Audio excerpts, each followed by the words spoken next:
Good morning. Just after 6 o'clock, Robert and Erin, 101.7 FM and 710 KEEL. Well-dressed Erin McCarty has local news up next. More local schools closed because of the flu. The DA to seek the death penalty against an accused killer. We'll talk about that. And the garbage fee. Big vote could happen today. Garbage fee was undoubtedly discussed at yesterday's council work session, as were a number of other topics. The Confederate monument won't go away. Well, the story won't go away. I could have phrased that better. Oh, no. Fletcher in sports, traffic, and weather. It's all coming up this hour, and it's right here on KEEL.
KEEL Morning Report, now on 101.7 FM and 710 KEEL. The DA in our area set to seek the death penalty against an accused killer. Matt Parker with that.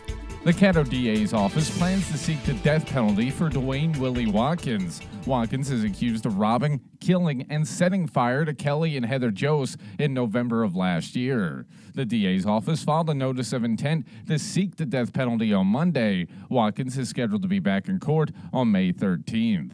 From 101.7 FM and 710 KEEL, I'm Matt Parker. Meantime, there's a hearing on the death penalty in Baton Rouge today. Victims' families expected to testify. Attorney General Jeff Landry says they will showcase a legal path forward for the death penalty. We're going to talk about the different ways that we can get the executions back on track and getting justice served for these victims' families. The governor's administration says there are legal and logistical barriers preventing the death penalty in our state, as the serum needed has not been accessible since 2010. The flu virus causing major headaches at more schools. Arthur Circle, Cherokee Park, and Northside Elementaries all closed today due to the virus. More than 20% of students at these schools believed to have the flu. Staff will be disinfecting classrooms at all three campuses today. At this time, the schools are scheduled to reopen tomorrow. A Shreveport garbage fee. Big vote could happen today, but most council members say they're not in favor of approving the $7 monthly fee. Councilman Grayson Butcher asked the mayor if the pay raise for sanitation workers could come from the recycling fee. In the meantime, until something else could come along, the $400,000 raise, could it come out of that $2.50 fee if we were able to get out of the recycling? And the mayor responded, I would say the $250, if it's coming out of the general fund, and we renegotiate or we terminate the contract, then that would be funds that would be available to our sanitation workers. The mayor did tell the council he is working to renegotiate the current recycling contract. Shreveport Police Chief Ben Raymond and other SPD officers planning to walk the Sunset Acres and Southern Hills neighborhoods today. The walk is part of the department's effort to increase community-oriented policing. The walk's set to start this evening at 4:30 in front of the old M.J. Moore Middle School.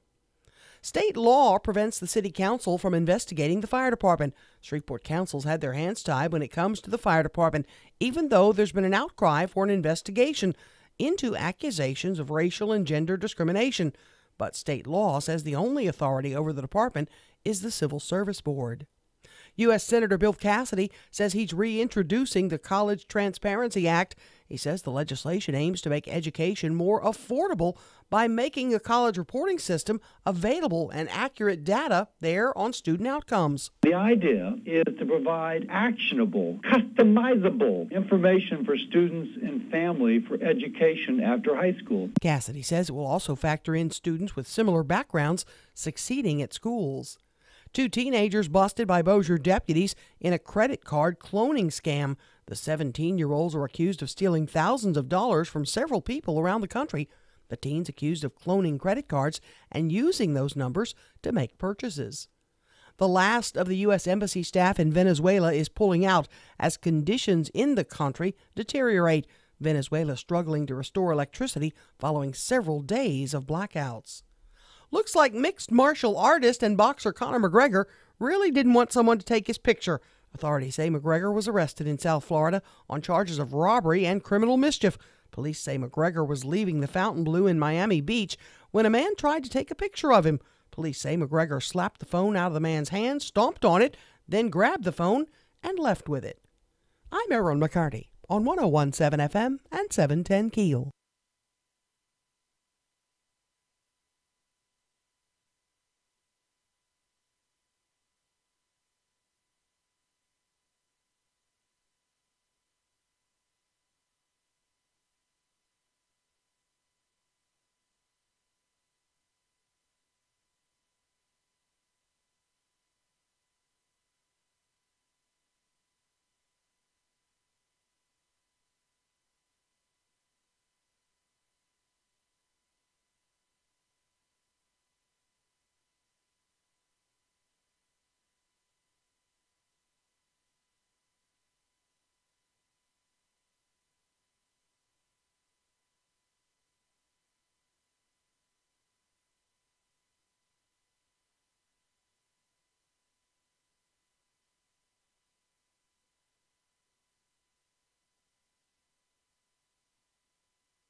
.17 FM, 710 KEEL.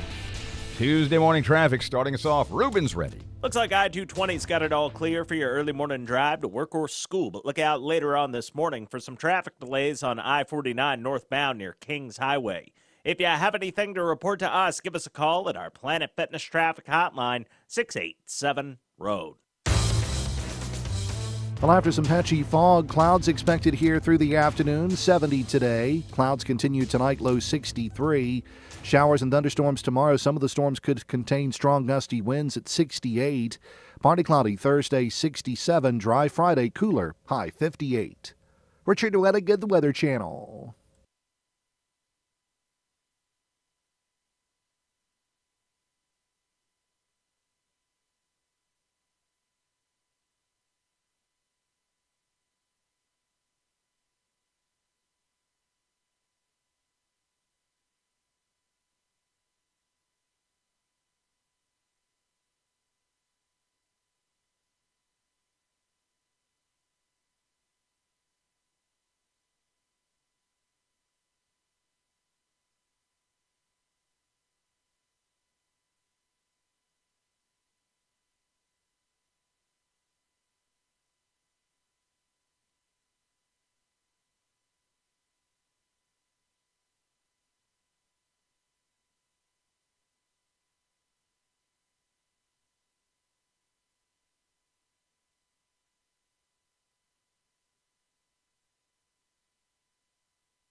.17 FM, 710 KEEL. Robert J. Wright and Erin McCarty. The KEEL app is forever a free download from Office Furniture Source. Mm-hmm. So where you want to start? Meeting yesterday? City Council meeting yesterday? Yeah, we could do that. Does it look like they're going to vote today? If you had to bet, they're going to vote today? What do you think? I think they voted down today. On the $7 proposal. I think they voted down today. Let me start. Surprised. Really? I'd be surprised if they delay or do something else. I think they voted down. Let me ask you this, and we can work our way back to yesterday's information, yesterday's meeting. At what point, because they voted down the mayor's initial proposal, $18 a month. Mm-hmm. And it looks today like they're going to vote down the James Green $7 a month. Yeah. Well, let me start with this. Is the reason if the Green $7 a month garbage fee proposal fails, if it's voted down today, is it because of the amount? Or is it because of the lack of detail coming from the Perkins administration. Lack of detail. No doubt about it. Explain that to folks. The council wants to know how the $5 million that it generates is going to be used. Will you use $400,000 for the raise, then put the rest in the reserve? Will you use $400,000 for the raise, put $3 million in the reserve, and use the rest for sanitation? They want to know the detail, and they haven't been given that. And I think part of the problem is the mayor needs to know how much are you going to approve before I give you the detail on how much. It's kind of chicken and egg. Which came first. I think the mayor's kind of given up on it by just the tone from yesterday from watching. Explain what you mean. See, that was going to be my next question. At what point, if you couldn't get 18, there was the idea of a $13 fee being tossed around for a while. I think that originally was Nicholson. That didn't get much traction at all. Now there's the one that's on the table, I guess, today will be the $7 James Green proposal. Right. And that doesn't seem to have much of a chance either. No. And so my question is, at what point to the Perkins administration, how much is just not worth the trouble? You see what I mean? Right, I know. I mean, Mr. Adrian has said that he hasn't nixed that $7 idea. He hasn't said to anybody, nor has anyone from his office said, that's not enough. That's just not enough. No. But how much is going to be just not enough? And we knew going in the $18 was a starting point, like when you go buy a car, or a house. Yeah, here's what we want for the house, $18, but, it's negotiable. So he knew that was going to be negotiable. What they're going at now, what it looks like they're going at now is something I talked about a month ago, is let's use the $250 recycling fee. Yes. And that generates about $5 million. Let's use that for the raises and to shore up the reserve, and then go at this sanitation fee at a later point. Now, essentially, it would blow up your recycling program. You would do away with your recycling program, and which would mean some of the money would have to be used for sanitation because those guys would be picking up more stuff.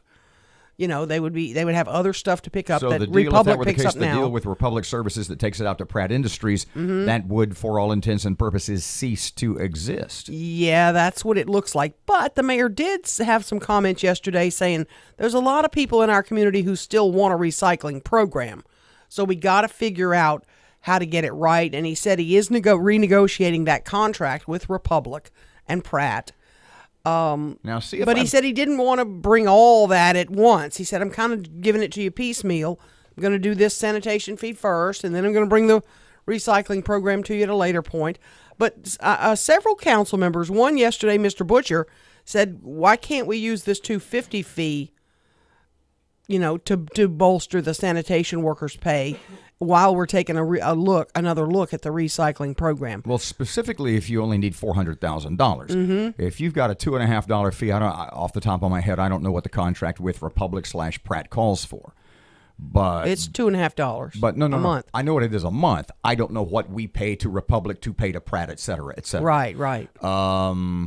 But it would seem to me. I mean, I don't know what the annual bill is the point I'm making. What that annual expense. But if you only got to if you only have to lower it by $400,000, that doesn't seem an outrageous sum in the scheme of things. Right. I think they're moving in that direction. That's the direction it sounds like they're moving in. It does sound like the enterprise fund is a no-go because it doesn't raise enough money. That was what we clarified with Ms. Fuller yesterday, with Lavette Fuller on the city council. You've heard the term enterprise fund tossed around a lot, which means you would specify monies. You would specify that monies could only be used for a specific purpose, i.e., in this case, the sanitation department. The problem with that is the way she explained it to us yesterday. If you want to do an enterprise fund to specifically allocate the money, you have to pay for the whole thing. What I mean is, right now the city is paying $8.5 million a year out of the general fund for sanitation services. Right. What the enterprise fund would have to do, one of the rules is, if you want to do an enterprise fund, you have to raise $8.5 million. In other words, you can't come up with 5 or 6.5 or 7 to do an enterprise fund, you have to completely pay for Right. that which you are allocating the money for. Does that make sense? Yeah. Okay. So it's a bit of a mess. It's, today's meeting should be kind of interesting. It should be. And by the way, the new A&E committee members were before the council yesterday too. So they were We're changing gears. We're shifting nominated. gears here, aren't we? Yeah, just a smidge. So I'm looking forward to that. I'm excited about that. I said a couple of times, look, right here in this room, we and everybody listening, a front row seat. Mm-hmm. And I mean this sincerely, to democracy in action. This is how it works. Let's watch a little sausage being made. Right. Ew. But we might indeed end up in a month or two or even sooner something a little bit better than what we have now. Yes, I do want you to let me have a minute or two in our next segment or at 6:35, because I got a really serious PIB for you. PIB? Yeah. If you don't know what PIB abbreviates, it's panties in bunch. Oh, yeah. Not in bunches, because she only buys them one at a time every 3 years, but they're in a bunch. We'll find out why. 101.7 FM, 710 Keel, traffic update. Ruben's here. Looks like I-220's got it all clear for your early morning drive to work or school, but look out later on this morning for some traffic delays on I-49 northbound near Kings Highway. If you have anything to report to us, give us a call at our Planet Fitness Traffic Hotline, 687-ROAD. Well, after some patchy fog, clouds expected here through the afternoon, 70 today. Clouds continue tonight, low 63. Showers and thunderstorms tomorrow. Some of the storms could contain strong gusty winds at 68. Partly cloudy Thursday, 67. Dry Friday, cooler, high 58. Richard Wettigan, the Weather Channel.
.7 FM, 710 Keel Sports. Good morning from the sports desk of 1130 The Tiger. This is Tim Fletcher. Northwestern State welcomes 13th ranked LSU to Brown Stroud Field. That's the Bistro. Tonight in Natchitoches, the Demons will trot senior Cullen McDonald to the mound while the Tigers counter with freshman Landon Marceau.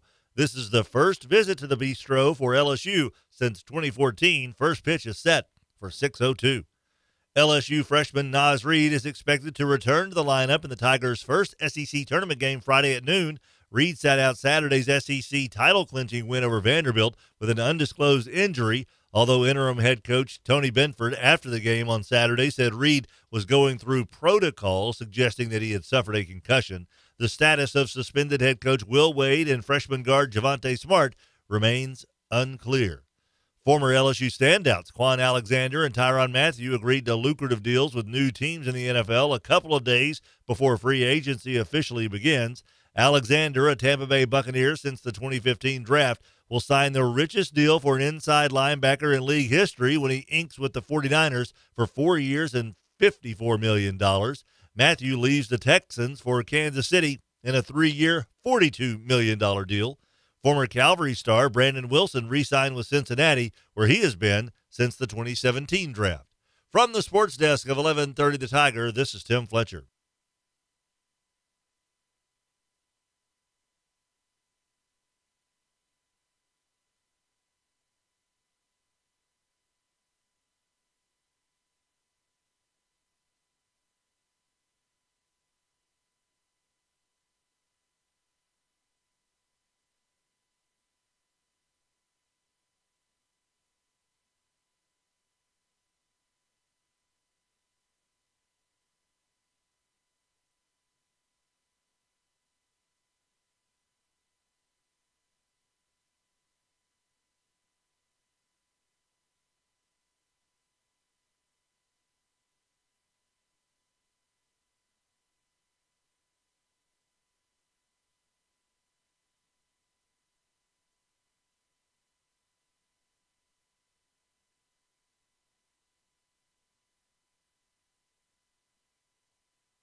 1017 FM, 710 Keel, Robert J. Wright and Erin McCarty. You want to do this now? You want to do this later? We can do this at 40. We can do this You think at it's 20. a longer segment? Really? I don't know. It's just frustrating me, Robert. Well, we've It's already... really- Look, go ahead. Okay, I'm going to tell you this. I've been around this town for a long time. Long time. I was here when we closed Lake Street downtown. It's a piddly little issue to most people. They're like, whatever, close Lake Street. Wasn't that longer? How long ago was that? Okay. In 2014, the movement started to close Lake Street. And it all started because the Holiday Inn right there at the corner of Spring and Lake Right. had lost its Holiday Inn brand. Okay? So it was a generic hotel. It was Hotel X, we'll call it. All right? Holiday Inn said, the trains just make too much noise. It's running off guests. It interrupts luncheons with the train blowing its horn. So for us to put the Holiday Inn sign back on it, we'd have to get the train. That has to be a no-blow zone, okay? And to be a no-blow zone, you have to have some criteria met. You have to have crossing arms that come down and completely block the intersection. Okay, so basically you're talking about that stretch between what is the Fant Parkway down by the river And Spring Street. and Spring Street. On Lake. And you would always cross the train track. Yes. About halfway up. Mm-hmm. So Holiday Inn said you can. We're bailing on our hotel there. Well, they already had. They already had taken the brand off, and it was Hotel X. Until you can figure out a way to get rid of the Make this a no-blow zone. Gotcha. So the city engineers, etc., they got to working with, I think it's Union Pacific, the This is railroad there. 2014? 2014. Union Pacific got together with DOTD and with the Holiday Inn folks, and they came up with a plan that the Holiday Inn was going to put a third of the money aside. The city would put a third of the money aside, and either DOTD or the railroad, some sort of combination, was going to put the other third of the money aside to put in the crossing arms. It's a crossing arm that a car can't wiggle through. Right. You know, it's one of those that blocks the intersection. You cannot get through. And as a result of that, the rules are that the train doesn't have to come through and go wah, wah. Right. Okay. If it's a crossing arm that's those special kind, the train doesn't have to blow. So everybody was on board. Everybody said, okay, cool. It's going to cost about $700,000. So let's say you give $250, you give $250, and you give $250, and we have a no-blow zone. Holiday Inn comes back to town. We're good to go. We reopen Lake Street. It's all hunky-dory. How long will this take? Mayor Glover asks at the time. Oh, it's about a 2-year process. It'll take about 2 years. We'll have to close the intersection for about 2 years because it takes a little while. What year is this again? 2014. Okay, go ahead.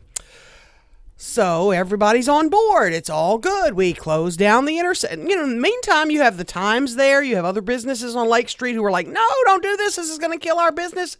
This is going to hurt us. Can't we find an alternative? No, this is the best thing. The hotel provides a lot of taxes, blah, blah, blah. Close down Lake Street, okay?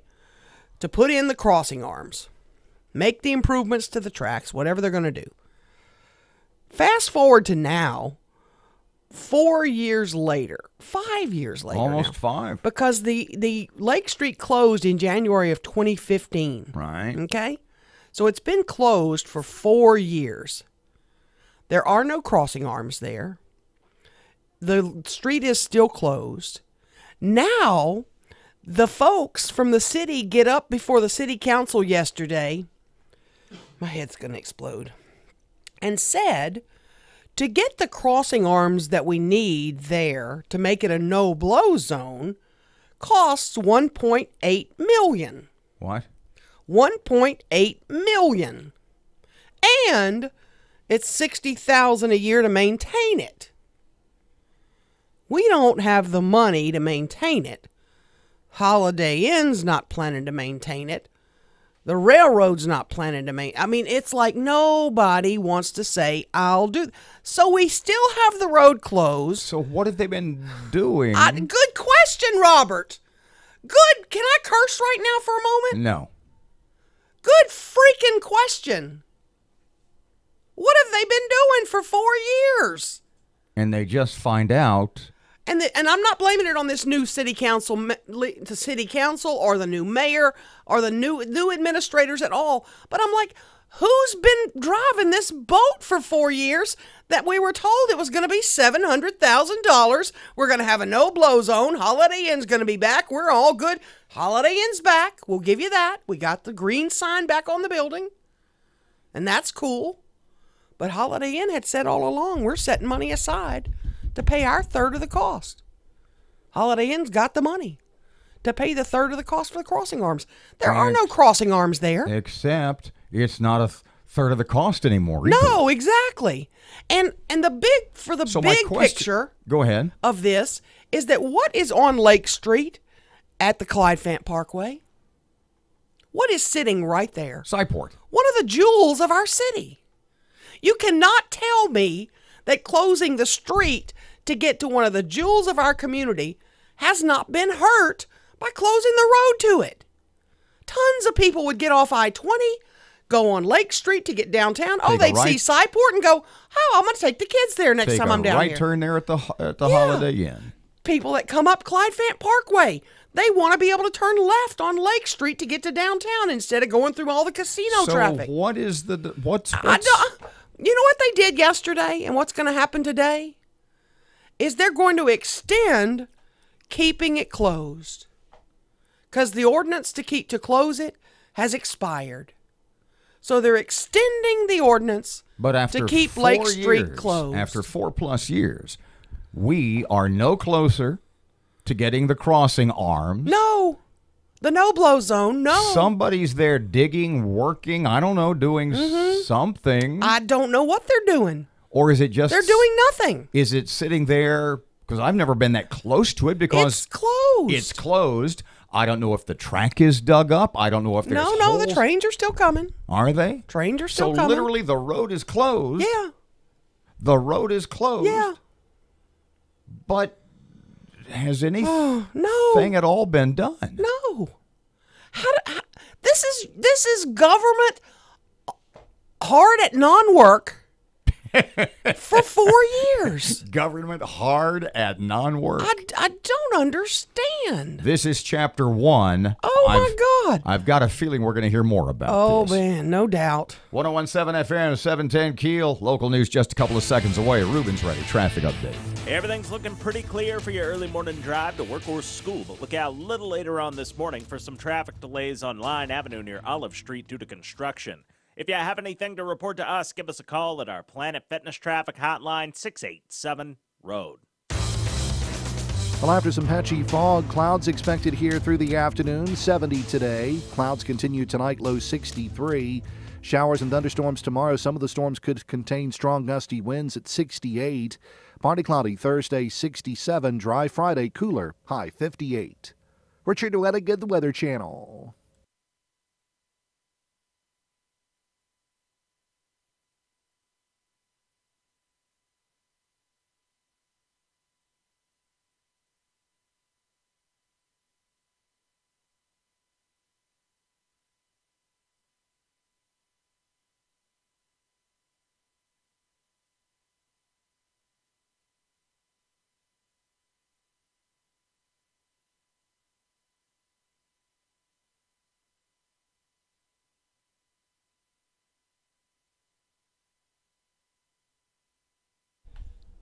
The garbage.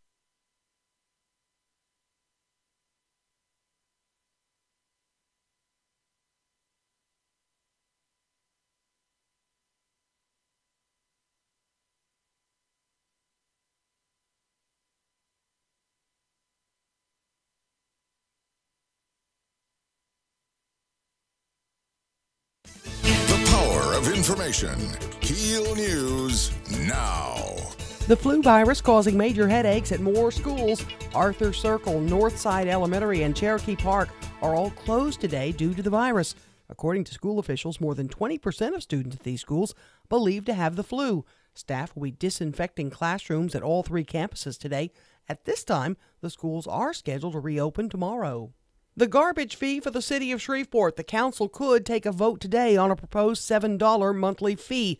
Councilmember Grayson Butcher asked the mayor if they could talk about the recycling fee. We do pay $250 for that right now. If we are able to get out of this recycling contract that we have, that I think we may not always agree on everything sitting up here, but I think we all can agree that we're really not getting recycling. Mayor Perkins says he is in the process of trying to renegotiate that recycling contract, but yes, that money could be used for the pay increase.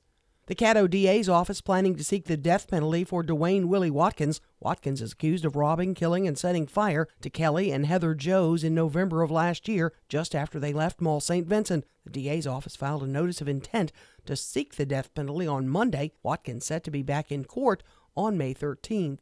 SPD planning a grassroots walk. Matt Parker with that. Shreveport Police Chief Ben Raymond and other SPD officers are planning to walk the Sunset Acres and Southern Hills neighborhoods today. The walk is a part of the department's effort to increase community-oriented policing. The walk is scheduled to start this evening at 4:30 in front of the old M.J. Moore Middle School. From 101.7 FM and 710 KEEL, I'm Matt Parker. Teresa Ely pleads guilty to second-degree aggravated battery of her boyfriend. She admitted to pouring hot cooking oil on him while he slept following an argument. State law prevents the city council from investigating the fire department. The Shreveport councils had their hands tied when it comes to the fire department, even though there's been an outcry for an investigation into accusations of racial and gender discrimination. But state law says the only authority over the department is the Civil Service Board. The House Criminal Justice Committee holding a hearing today on the death penalty, featuring family members of victims whose attackers are on death row. The governor's office says there are legal and logistical barriers preventing the death penalty in our state.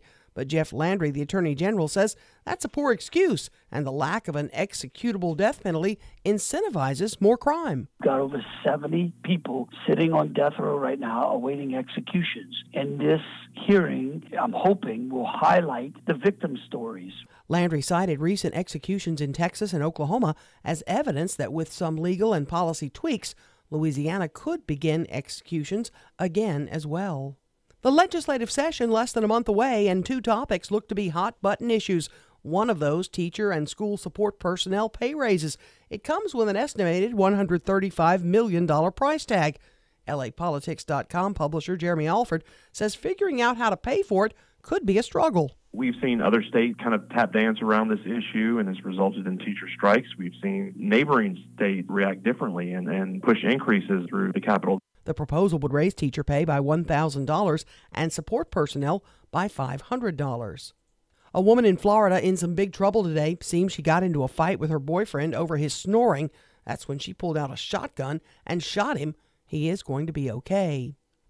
One baseball league is changing something behind the plate. They're soon going to be using robots to call balls and strikes in the Independent Atlantic League.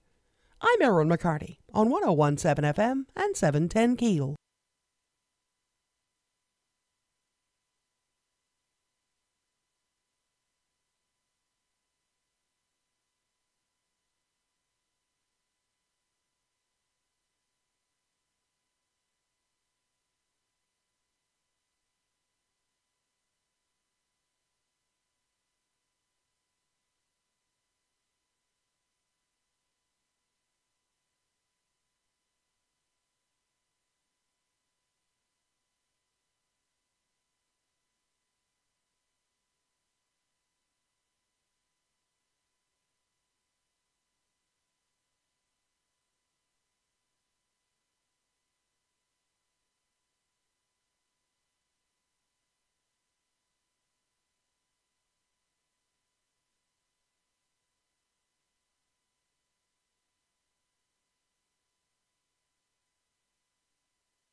.101.7 FM, 710 KEEL, Robert J. Wright and Erin McCarty. So it's 710.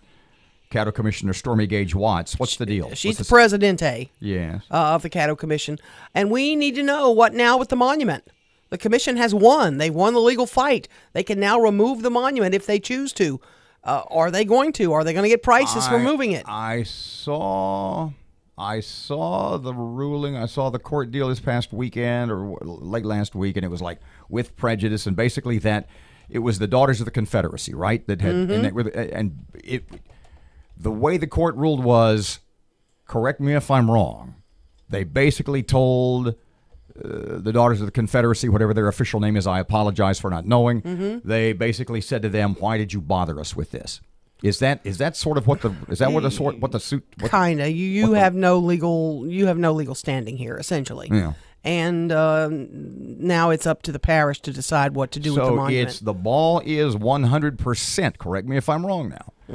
The ball right now is 100% in the court of the Caddo Commission. Yes. They can do with it whatever they want. They've already voted to move it.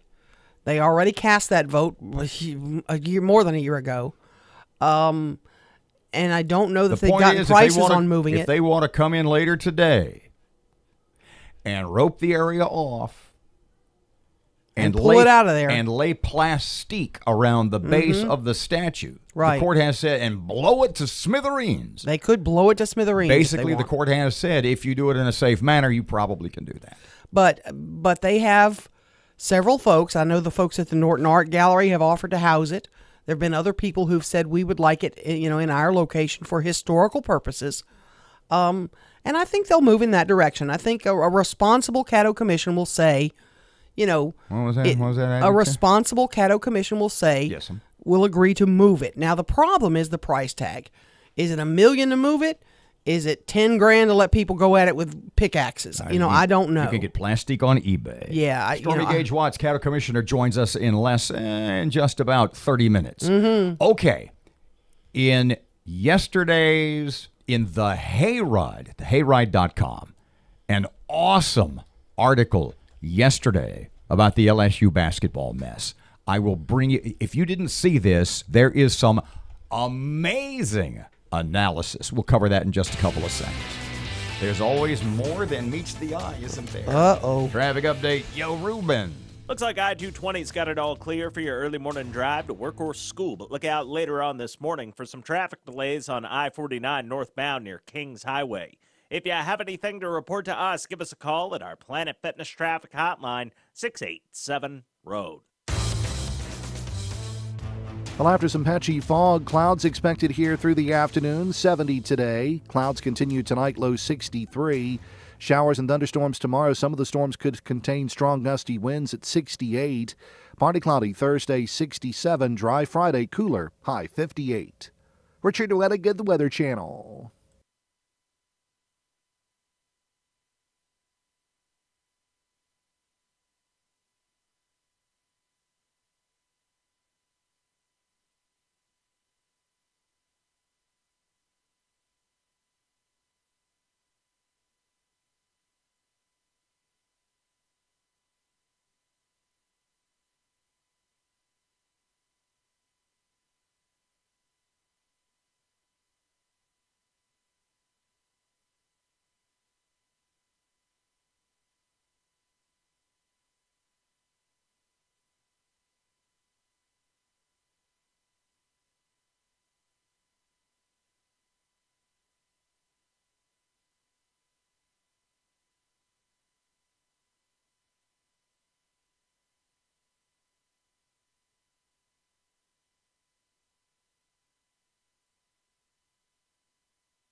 I just did an Erin McCarty dance.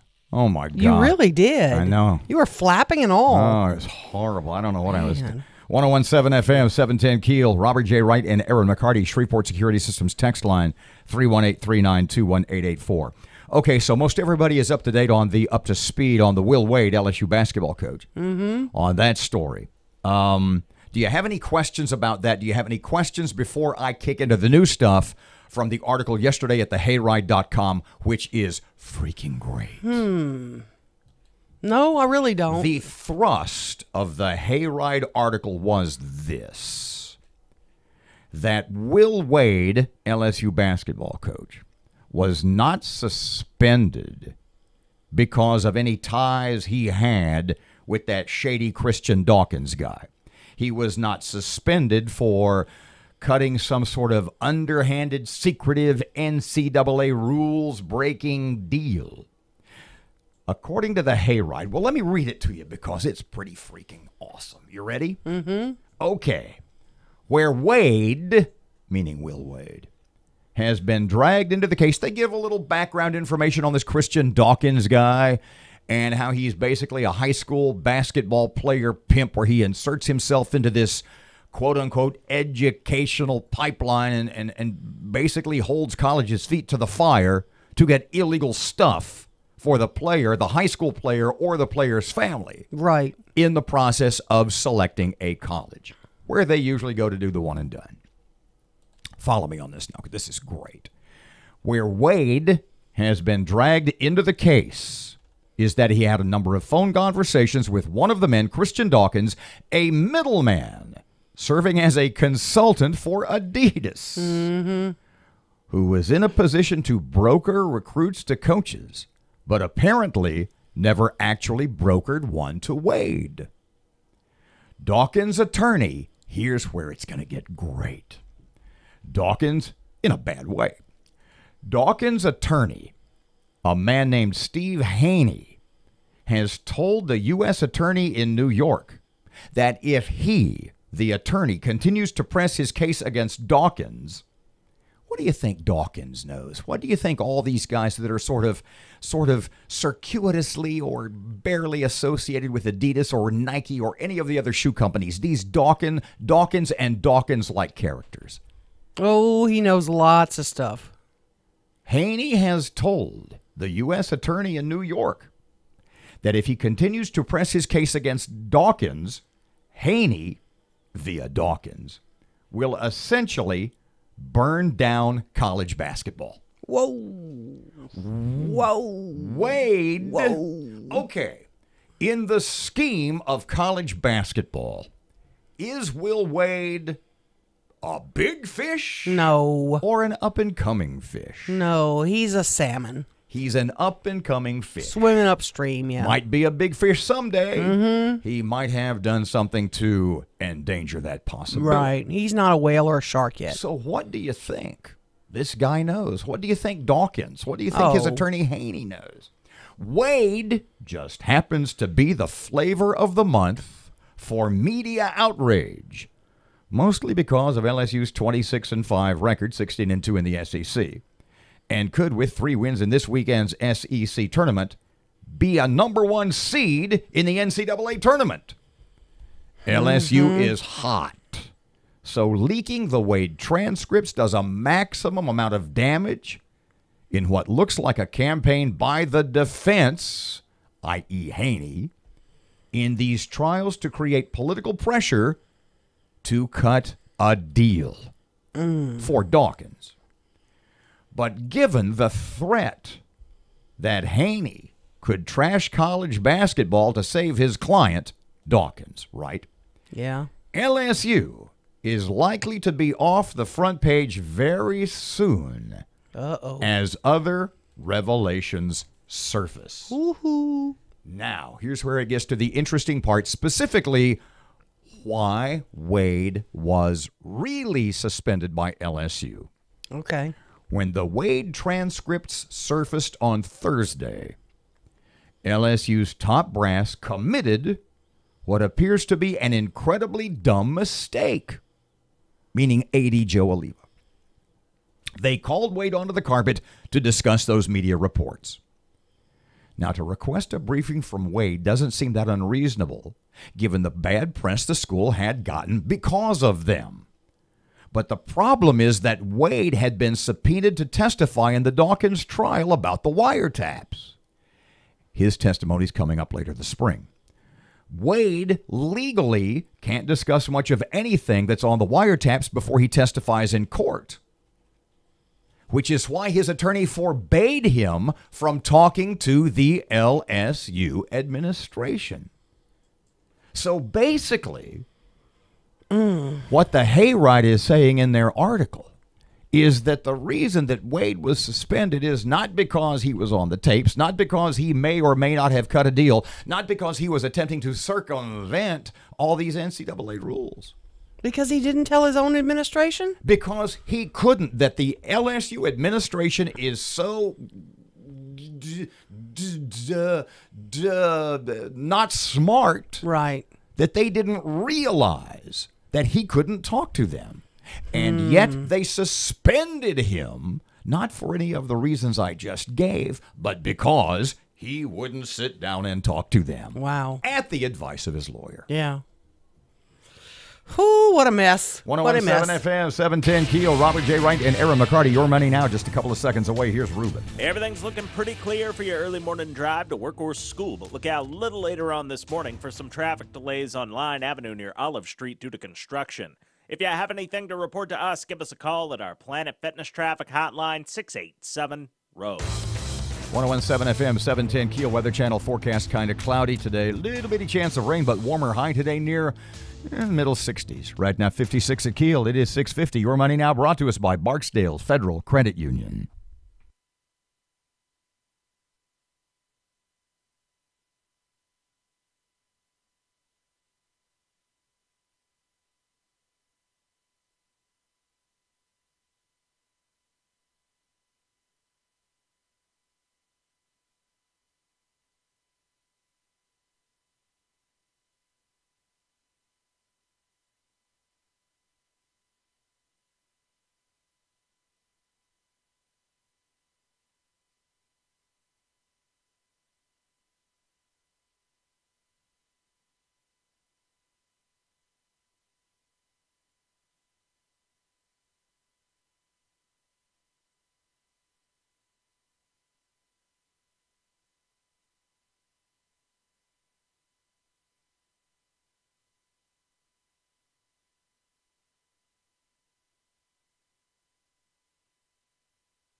FM 710 KEEL. Sports update now. Here's Tim. Good morning from the sports desk of 1130 The Tiger. This is Tim Fletcher. Northwestern State welcomes 13th ranked LSU to Brown Stroud Field. That's the Bistro. Tonight in Natchitoches, the Demons will trot senior Cullen McDonald to the mound while the Tigers counter with freshman Landon Marceau. This is the first visit to the Bistro for LSU since 2014. First pitch is set for 6:02. LSU freshman Naz Reid is expected to return to the lineup in the Tigers' first SEC tournament game Friday at noon. Reid sat out Saturday's SEC title-clinching win over Vanderbilt with an undisclosed injury, although interim head coach Tony Benford, after the game on Saturday, said Reid was going through protocol, suggesting that he had suffered a concussion. The status of suspended head coach Will Wade and freshman guard Javonte Smart remains unclear. Former LSU standouts Quan Alexander and Tyrann Mathieu agreed to lucrative deals with new teams in the NFL a couple of days before free agency officially begins. Alexander, a Tampa Bay Buccaneer since the 2015 draft, will sign the richest deal for an inside linebacker in league history when he inks with the 49ers for 4 years and $54 million. Mathieu leaves the Texans for Kansas City in a 3-year, $42 million deal. Former Calvary star Brandon Wilson re-signed with Cincinnati, where he has been since the 2017 draft. From the sports desk of 1130 The Tiger, this is Tim Fletcher.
.107 FM, 710 Keel, Robert and Erin. Stormy Gage Watts, Caddo Commissioner, on what they're going to do with the Confederate Monument just after 7 o'clock. Have you seen that cheese challenge thing? Do you know what I'm talking about? Yes. That's mean. I know it's funny, but it's mean. Was it the ice water challenge, or was that one chip challenge? Yeah. Now there's the cheese challenge, and they're throwing cheese at little babies. I know. It's mean. It's horrible. Oh. That's why we're giggling. 101.7 FM, 710 Keel. Here's Rush. San Francisco sadly isn't what it used to be. With all the crime, homelessness, drug abuse, and mountains of human feces, the tourism industry is going down the crapper. In just 1 week in July, there were over 16,000 complaints of human poop on the streets, folks. So the city fathers, the city mothers, and the city trans others got in gear. San Francisco has now instituted its very own human poop patrol. Job's not hard. You clean the poop, you disinfect the area. There's money to be made here. The average San Francisco human poop patroller will earn $185,000 a year, $71,000 in salary, the rest in benefits. Now, in most of the country, $185,000 is a pretty healthy amount of money. People would put up with a lot of poop for a paycheck like that. But before you put in your poop patrol application, I have a warning. In San Francisco, you won't be able to afford housing if you're only making $185,000 a year. So you'll be living, well, if not on the streets, very near them, patrolling and cleaning up poop that you may not be able to get away from. You might end up being that close to it. So stop and think about this before you join the poop patrol.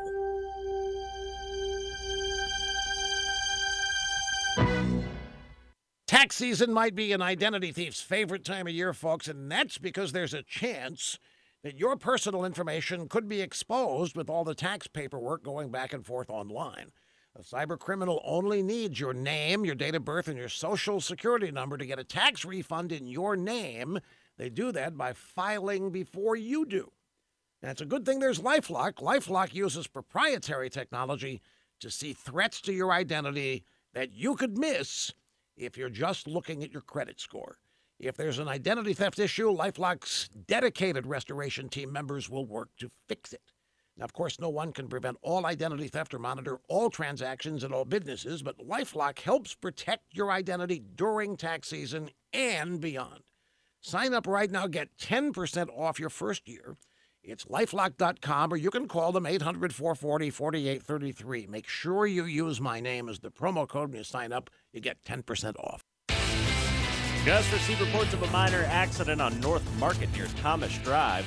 And we have another minor accident on Terry Bradshaw Passway eastbound near Ellerby Road. If you have anything to report to us, give us a call at our Planet Fitness traffic hotline. That's 687-ROAD.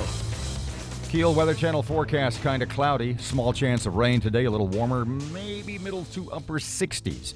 Right now, 55 at KEEL. It's 101.7 FM, 710 KEEL, 7 o'clock. And time for Fox News. Breaking news and trending talk. KEEL, 710 AM and K269GO, 101.7 FM, Shreveport.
Ow, I just hit my knee. Ow, ow, ow. Oh, you would hear it. Oh.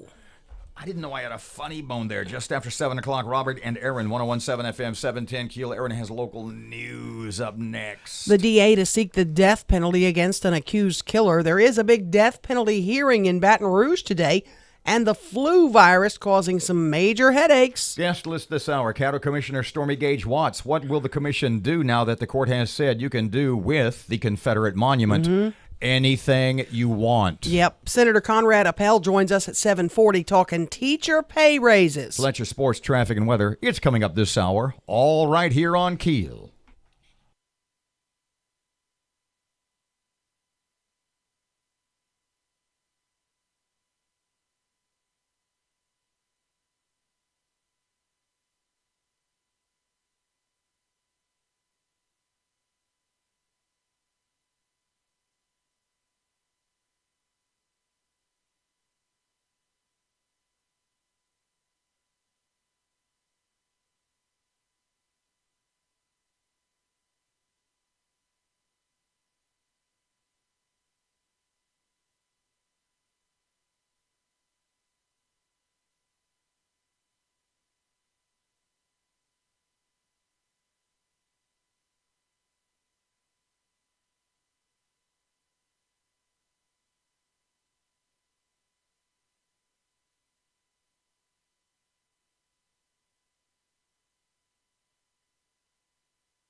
KEEL Morning Report, now on 101.7 FM and 710 KEEL.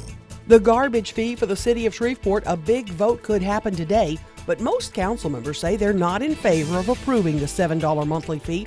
Councilman Grayson Butcher asked the mayor, but most councilman workers could come from the recycling fee. The mayor says he is working to renegotiate that recycling contract. There's no doubt in our minds we're going to have to renegotiate to something different, but we want to get this out of the way before we bring that forward. We currently pay $250 a month for recycling, but many say it's not really a recycling program. The flu virus causing major headaches at Caddo schools. Arthur Circle, Northside Elementary, and Cherokee Park are all closed today due to the virus. About 20% of students at those schools believed to have the flu. The schools are expected to reopen tomorrow. The Caddo DA's office planning to seek the death penalty for Dwayne Willie Watkins. He's accused of robbing, killing, and setting fire to Kelly and Heather Joes in November of last year, shortly after they left Mall St. Vincent. The DA's office filed a notice of intent to seek the death penalty. Watkins set to be back in court on May 13th. Speaking of the death penalty, there's a big hearing before the House Criminal Justice Committee. It will feature family members of victims whose attackers are on death row.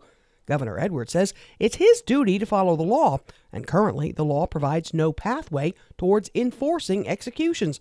Attorney General Jeff Landry calling on the governor to publicly testify at the hearing that'll be held just a few minutes from the governor's mansion. The governor just refuses to answer the question as to whether or not he supports the death penalty at all. But we're going to have a hearing on it, and he's welcome to come down and testify and give us his position. The governor's administration says there are legal and logistical barriers preventing the death penalty in our state, as the serum needed has not been accessible since 2010. State law prevents the city council from investigating the fire department. Shreveport councils had their hands tied when it comes to the fire department. Now, even though there's been an outcry for an investigation due to racial accusations and gender discrimination accusations. The state law, though, says the only authority over the department is the Civil Service Board. A woman pleads guilty to domestic violence. Matt Parker with that. Teresa Ely has pled guilty to second-degree aggravated battery of her boyfriend. Ely admitted to pouring hot cooking oil on her boyfriend while he slept following an argument. Ely has a history of domestic violence, having previously been convicted of stabbing a man and beating another with a shovel.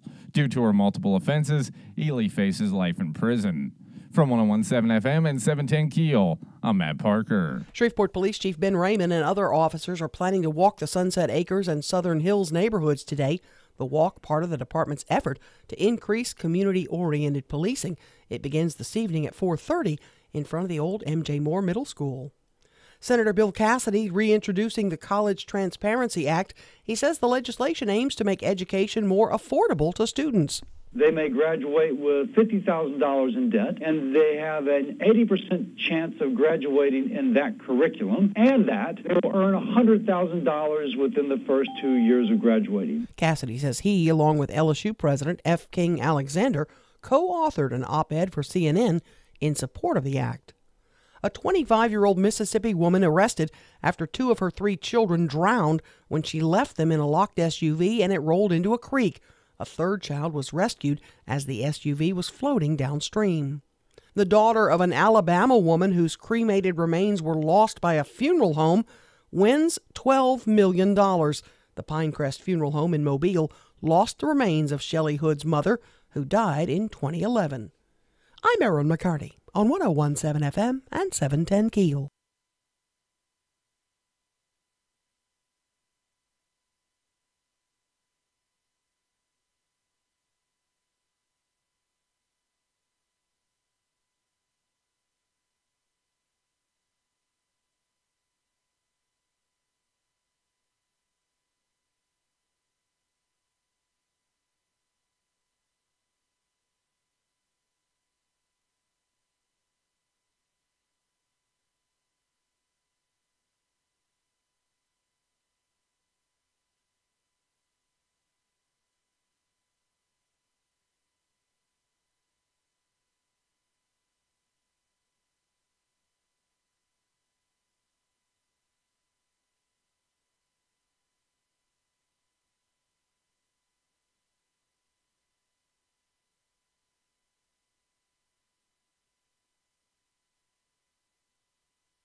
One 101.7 FM, 710 KEEL. I almost said sports. That would be a tragic misstep.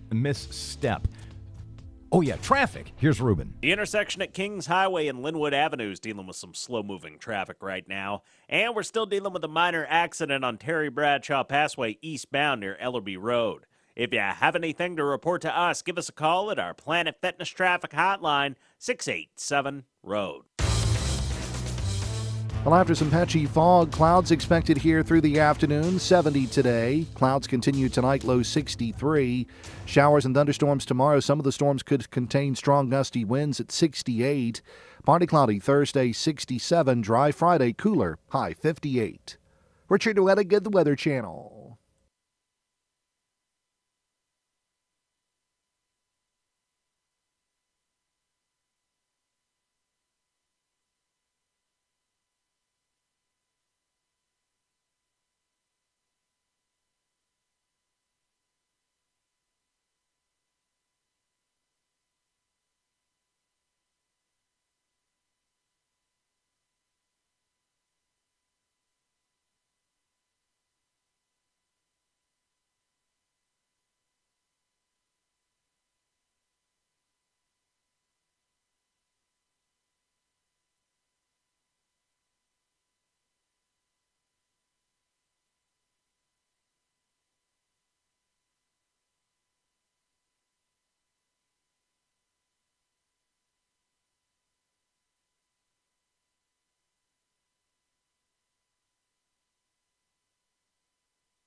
1017 FM, 710 Keel. Robert J. Wright and Erin McCarty. Keel app, a free download from Office Furniture Source. Miss Stormy Gage Watts is Caddo Commissioner. Hey, Miss Stormy, welcome back to Keel. How are you this morning? Good morning. I am well. Thank you for asking. And how are you? I'm excellent, thank you, ma'am. So, what's the deal? The court has ruled on the Confederate monument. Basically, what I took from reading the articles about it, from what I saw and read, is it's 100% yours. You can do with it whatever you want. What you going to do? Actually, we are still in litigation, and we have to wait until all of the appeals delays have run. So even though we have a favorable ruling, that ruling is actually not still, fulfilled until all of the appeals by the plaintiff have been totally exhausted. So, in a perfect world, if everything went the way that you wanted it to go, what would happen? I think that I am not, first of all, let me say I am not for destroying the monument. I believe that it should be put somewhere where it could be properly admired or, for the inspiration for those who want the monument. I think that Norton Art Gallery have offered their facilities to store it there. I think it should be put in, in a place where monuments can be reviewed. Would you say that is sort of the prevailing feeling of the commission as a whole? I would. I do not believe that it's anyone's intent to destroy the monument, but just to have it put in its proper place. So it kind of comes down to cash, right? Definitely. Definitely it's going to take some money to move that monument. Stormy, have y'all done any research on the cost? So we've heard the price tag of $1 million to move it. Is that out of line? The last research that I am aware of, it was about $300,000. Okay. The legal fight you're still in, the United Daughters of the Confederacy can appeal this latest ruling. Wouldn't that move it to the Supreme Court level? Actually, that is not because of that. It's just that there are other appeals that are already out there. So basically, we just have to let them exhaust themselves, in other words. Okay, once that happens, what's the timetable? Do you need further action before the commission to move the monument? I guess you need to appropriate the money. No, we don't want to do anything prematurely. We just want to wait it out. It's just a waiting process. So to have a timeline to say if it'll be another 3 months, another 3 years, we don't know. So we just know that we're moving forward with another favorable ruling. So just to clarify, and maybe this is not related at all, you guys are sitting on about $151 million. If you found someone who would take the monument and they said, yes, we'd love to have it here, be it Norton, be it down in Mansfield, wherever it happened to be, and you guys, through your benevolence and goodwill, were willing to put up the $300,000 or whatever it happened to be, and you went to the Daughters of the Confederacy and said, listen, we've got a taker, we're going to pay, do you think all the legal stuff would just magically go away? I think that would be a great alternative to offer to the UDC, and I hope that would be something that they would accept. Is the Caddo Commission, sitting on that rather substantial amount I just mentioned, is the possibility of you guys covering the expense of moving the monument, is that off the table or is that a possibility? No, it is not off the table. It's definitely not off the table. It is an option. Stormy Gage Watts, you're president of the Caddo Commission. Can you give us an idea at this point of how much has already been spent on this legal fight?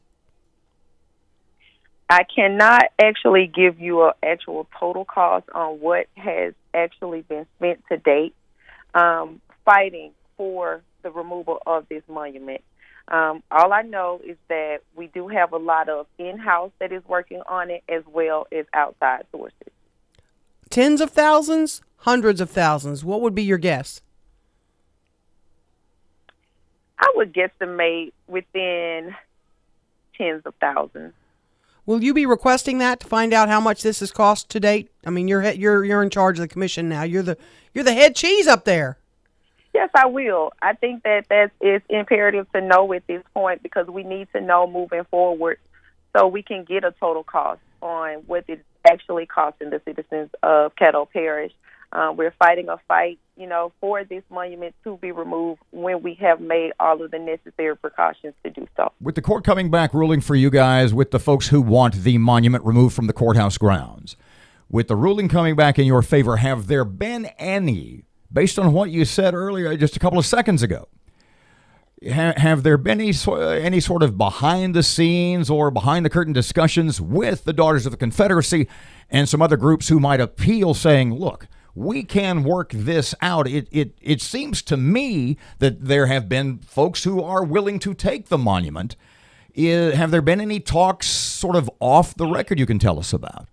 I am. If there have been any talks with UDC about, taking this out of the courts and making a mutual agreement between the body and them, I am not aware of it. You're the president of the commission. Is it beyond your scope, beyond your power to pick up the phone and make a call and say, we maybe could put this whole thing to bed in about an hour, huh? I do not think that would be beyond my control, and that will be something that I'll be running by my attorney today. Okay. Your message to the UDC, United Daughters of the Confederacy, today, if you had a chance to talk to those folks on the phone.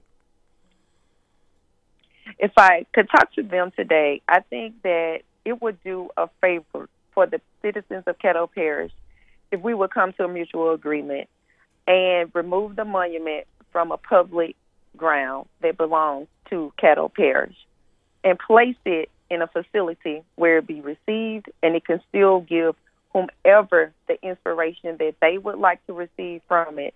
They will have it in a place that is facilitated to receive those type of monuments, but it does not belong on public property. Stormy, lastly, real quickly, I can't understand it. Robert probably can't understand it. You can help explain it. You have to walk past that monument every time you go into the courthouse. Yes. What is the impact on you as an African American woman? For me, I see the pain that it caused during the era that it represents. I think that it had been ignored for a very long time because there was nothing that an African American could do about it. It represented slavery, and for me, a lot of my ancestors experienced that. It also represents the burning of the crosses in people's yard. It was a really bad time for this Civil War that was lost. And for my people, it's hurtful. So for me, it's hurtful to continue to walk past something that I know we've taken the necessary steps to remove, and to continue have to look at it, it is disheartening.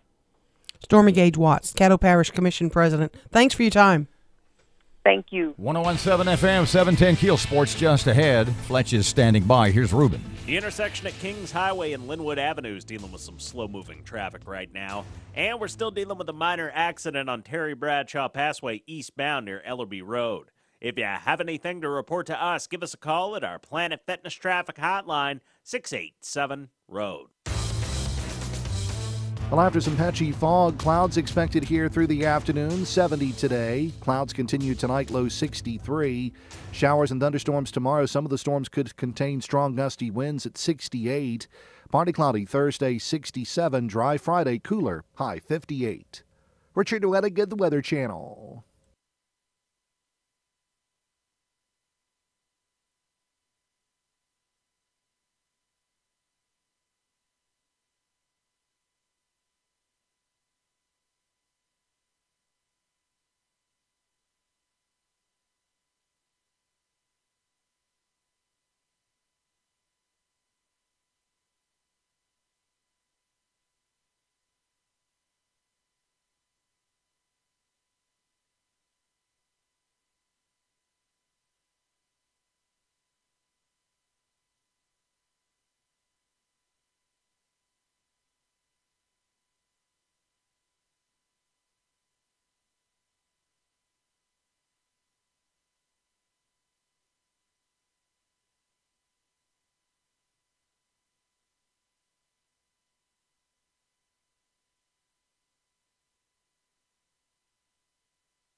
101.7 FM, 710 KEEL Sports. Here's Fletch. Good morning from the sports desk of 1130 The Tiger. This is Tim Fletcher. Northwestern State welcomes 13th ranked LSU to Brown Stroud Field. That's the Bistro. Tonight in Natchitoches, the Demons will trot senior Cullen McDonald to the mound while the Tigers counter with freshman Landon Marceau.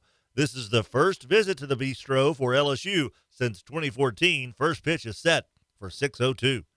LSU freshman Naz Reid is expected to return to the lineup in the Tigers' first SEC tournament game Friday at noon. Reid sat out Saturday's SEC title-clinching win over Vanderbilt with an undisclosed injury, although interim head coach Tony Benford, after the game on Saturday, said Reid was going through protocol, suggesting that he had suffered a concussion. The status of suspended head coach Will Wade and freshman guard Javonte Smart remains unclear. Former LSU standouts Quan Alexander and Tyrann Mathieu agreed to lucrative deals with new teams in the NFL a couple of days before free agency officially begins. Alexander, a Tampa Bay Buccaneer since the 2015 draft, will sign the richest deal for an inside linebacker in league history when he inks with the 49ers for 4 years and $54 million. Mathieu leaves the Texans for Kansas City in a 3-year, $42 million deal. Former Calvary star Brandon Wilson re-signed with Cincinnati, where he has been since the 2017 draft. From the sports desk of 1130 The Tiger, this is Tim Fletcher.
.101.7 FM, 710 KEEL. Robert J. Wright and Erin McCarty.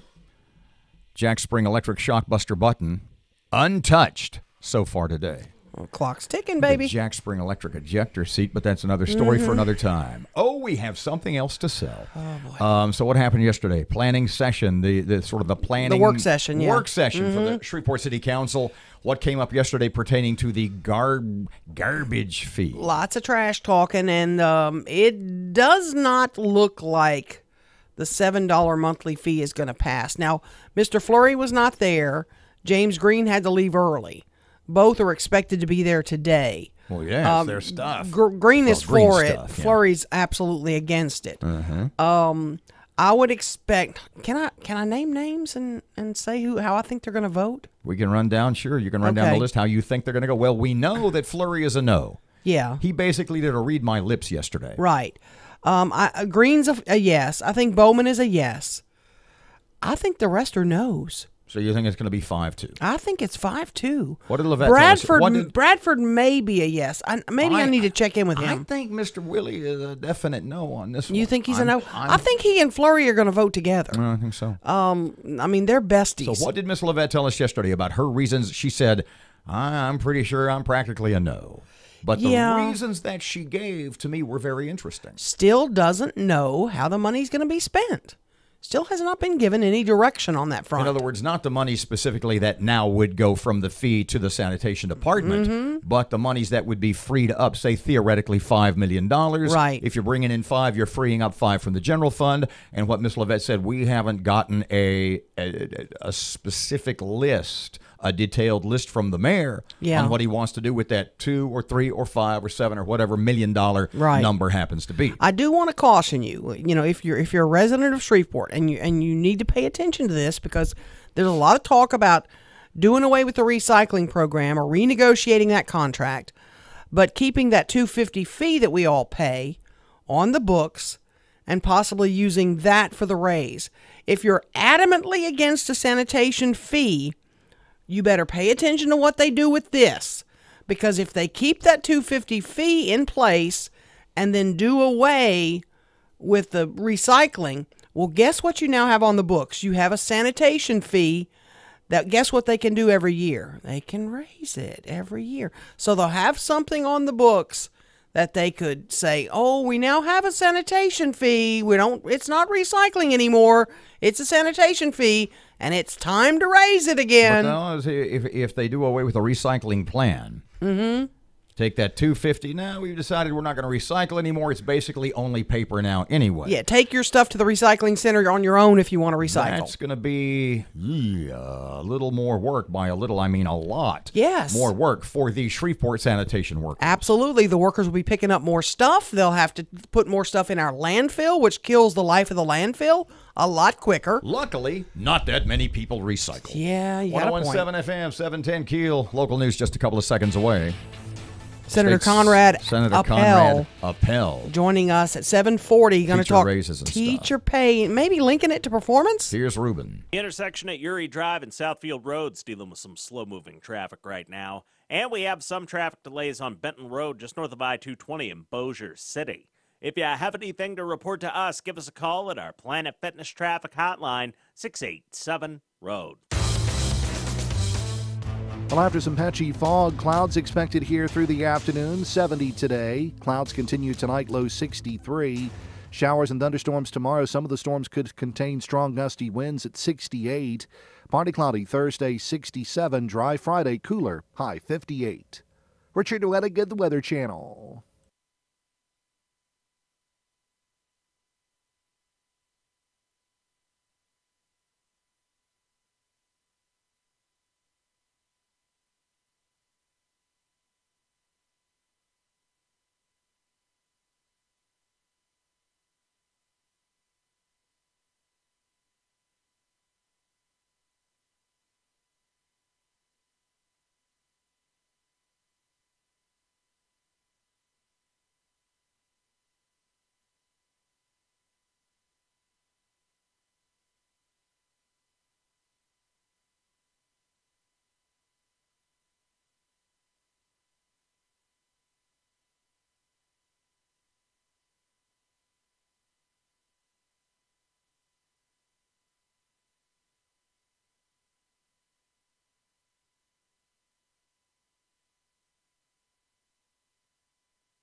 Of information. KEEL News now. The flu virus causing major headaches at more schools. Arthur Circle, Northside Elementary, and Cherokee Park are all closed today due to the virus. According to school officials, more than 20% of students at these schools believed to have the flu. Staff will be disinfecting classrooms at all three campuses today. At this time, the schools are scheduled to reopen tomorrow. The garbage fee for the city of Shreveport. The council could take a vote today on a proposed $7 monthly fee. Councilmember Grayson Butcher asked the mayor if they could talk about the recycling fee. We do pay $2.50 for that right now. If we are able to get out of this recycling contract that we have, that I think we may not always agree on everything sitting up here, but I think we all can agree that we're really not getting recycling. Mayor Perkins says he is in the process of trying to renegotiate that recycling contract, but yes, that money could be used for the pay increase.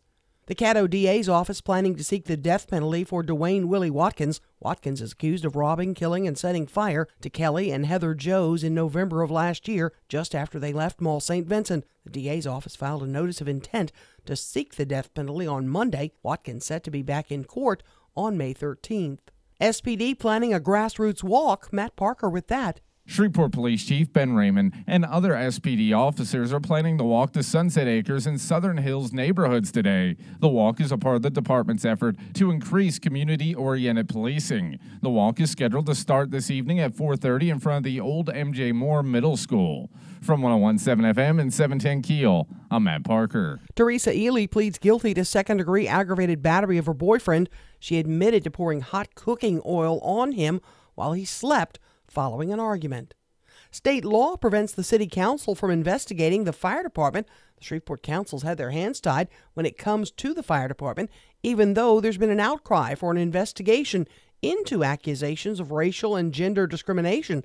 but state law says the only authority over the department is the Civil Service Board. The House Criminal Justice Committee holding a hearing today on the death penalty, featuring family members of victims whose attackers are on death row. The governor's office says there are legal and logistical barriers preventing the death penalty in our state. But Jeff Landry, the Attorney General, says that's a poor excuse, and the lack of an executable death penalty incentivizes more crime. Got over 70 people sitting on death row right now awaiting executions. And this hearing, I'm hoping, will highlight the victim stories. Landry cited recent executions in Texas and Oklahoma as evidence that with some legal and policy tweaks, Louisiana could begin executions again as well. The legislative session less than a month away, and two topics look to be hot-button issues. One of those, teacher and school support personnel pay raises. It comes with an estimated $135 million price tag. LAPolitics.com publisher Jeremy Alford says figuring out how to pay for it could be a struggle. We've seen other states kind of tap dance around this issue, and it's resulted in teacher strikes. We've seen neighboring states react differently and push increases through the Capitol. The proposal would raise teacher pay by $1,000 and support personnel by $500. A woman in Florida in some big trouble today. Seems she got into a fight with her boyfriend over his snoring. That's when she pulled out a shotgun and shot him. He is going to be okay. One baseball league is changing something behind the plate. They're soon going to be using robots to call balls and strikes in the Independent Atlantic League. I'm Erin McCarty on 101.7 FM and 710 KEEL.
.101.7 FM, 710 KEEL, Robert J. Wright and Erin McCarty. I have run into about... Have you seen Green Book yet? Yeah, I saw it when it first came out. And you liked it. You thought it was really awesome. It's a good movie. I run into about 5 people this week that saw it, and they all loved it. It's a great movie. It really is. It's a transformative movie. What does that mean? Explain to me what transformative means to Erin McCarty. Both men were changed by knowing the other. Is there a person in your life that you can say, because I know that person, I'm a changed person for the better? Oh, yeah, for better. Or for the better? Yeah. I know for the worse me, yeah. Let me get back. Yeah. It's been almost 23 years. I'm still waiting for the tipping point. Yeah. You know, like, is there anybody that you can say that person made me a better person? I'm not going to talk about that out loud. Okay. The movie that comes to mind, my favorite character study movie. Well, there's two, actually. One is of more recent vintage. It's Whiplash, which is out a couple of years ago. What was it, 2015, Parky? I think it was 2015. 15 or 14, yeah. And great. But the movie that comes to mind that is just a wonderful, small movie, but is a character study where the characters start off one way and end up another and end up better is The Fabulous Baker Boys. Yes. With the Bridges brothers and Michelle Pfeiffer. You need to watch Green Book. If that's the kind of movie you love, you will go, wow. Looked like I hit a nerve when I said Fabulous Baker Boys, yes? I love that movie. It is an awesome movie. It's about people who are damaged goods, and through their interaction, for lack of a better term, sort of become better people. That's exactly what this movie is. Yeah. These were two men that you would have not wanted to hang out with when the movie started. At the end of the movie, You'd have wanted to hang out with them all the time. At the beginning of the movie, you're telling me that both characters were eminently unlikable. And by the end of the movie, they were... One was unlikable, one was kind of unapproachable. And at the end of the movie, you'd want to hang. 101.7 FM, 710 Keel, Robert J. Wright and Erin McCarty. Senator Conrad Appel joins us in a couple of seconds. So is this teacher pay raise, the prospect of a teacher pay raise, is that how are they going to do it for the teachers themselves? Will the locals have to pay for it? Will the state pay for it? And for the teachers across Louisiana, is it, for lack of a better term, is it the Alamo? Is it a hill to die on? Is it enough to keep them from walking out like they've done in so many other states? And would they be willing to walk off the job for $20 a week? As little as that? The senator joins us in just a couple of seconds. 101.7 FM, 710 Keel, traffic update from Ruben. The intersection at Uri Drive and Southfield Road's dealing with some slow-moving traffic right now. And we have some traffic delays on Benton Road, just north of I-220 in Bossier City. If you have anything to report to us, give us a call at our Planet Fitness traffic hotline, 687-ROAD. Well, after some patchy fog, clouds expected here through the afternoon, 70 today. Clouds continue tonight, low 63. Showers and thunderstorms tomorrow. Some of the storms could contain strong gusty winds at 68. Partly cloudy Thursday, 67. Dry Friday, cooler, high 58. Richard Wettigood, the Weather Channel. With the people and products.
.101.7 FM, 710 Keel, Robert J. Wright and Erin McCarty. We've got about 20 seconds here connecting with Senator Appel.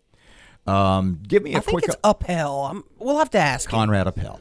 So, rhymes with lapel minus the L. Okay. Give me about 20 seconds on, we have the senator on the phone. Mm-hmm. Awesome. Joining us for a couple of seconds to talk teacher raises is Louisiana State Senator Conrad Appel. Hey, Mr. Conrad, welcome back to KEEL. How you doing this morning?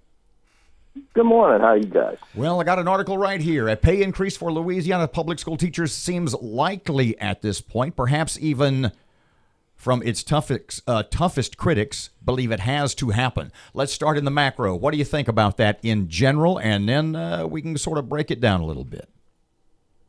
Well, I think politically there'll be a teacher pay raise. I think that's inevitable. The big question, though, is does this really have any impact on educational outcomes for children? My answer is no. Maybe in the long term it does, but in the short term it has no impact whatsoever. Explain. So the question that arises is what's the emphasis for this? How do you link teacher pay to performance in the classroom? Some will say it's way more than teachers, it's home life, etc. How do you link it without causing quite a stir? Well, you can't link it. Look, let's face it, in our modern world, teachers are being looked upon to do way more than they were 30, 40 years ago. They're actually taking the place of parents in many cases, which is wrong, but it's fact. So we should pay teachers more, don't get me wrong. But the political realities of this whole issue are that we're ignoring priorities that could be funded either simultaneously or with some of these funds just because the governor wants to basically pay back the teacher unions for their support, and he wants their support in his reelection campaign. That's what this is about. This isn't about making things better for kids. Examples of other priorities other than teacher pay. Well, for instance, early childhood education. Everybody knows that one of the most fundamental problems we have is our children aren't ready, or large numbers of our children are not ready to go to kindergarten. They don't know their colors. They don't know their numbers. They don't know anything. Now, in my world, where I came from, parents filled that role. But in the 21st century, it has changed. Parents have to work. Both parents in the family have to work, or they want to work, and they should work. So in many cases, these children are coming from families where education is not a high priority or is not highly successful. And it's in order for us to have any reasonable expectation of those children having successful education careers, we have to get them ready at least for kindergarten. Last year, the Republicans in the Finance Committee put $10 million into the budget. The governor took it out, spent it on his programs for other things. We consider early childhood education a top priority in this state. And the idea that running in and giving teacher pay raises is going to solve our educational outcomes is just wrong. We got to fund those priorities that actually work, that we know work. And I'm not saying don't fund teacher pay raises, please. That's not what I'm saying. I'm saying that's fine, but that's a political decision. That is not a educational outcome decision. I guess that makes sense. If this wasn't an election year, would we be talking about teacher pay increases of $1,000, which to most teachers is $20 a week? Probably. At some point, we've been talking about teacher pay raises now for every year I've been in the legislature for a dozen years. However, the importance of it has been raised to a level because the governor's giving the teachers a pittance, and he's telling them, when I'm reelected, come back and I'll get you some more. All you have to do is listen to that argument, and you'll understand that this is just a little bit of a lost leader for teachers to support even his reelection. But in the scheme of things, you must admit, it from a political point of view, it's not a bad move by the governor at all, is it? No, it's brilliant. It's a brilliant political move, and the teachers need a pay raise. I'm not saying they don't.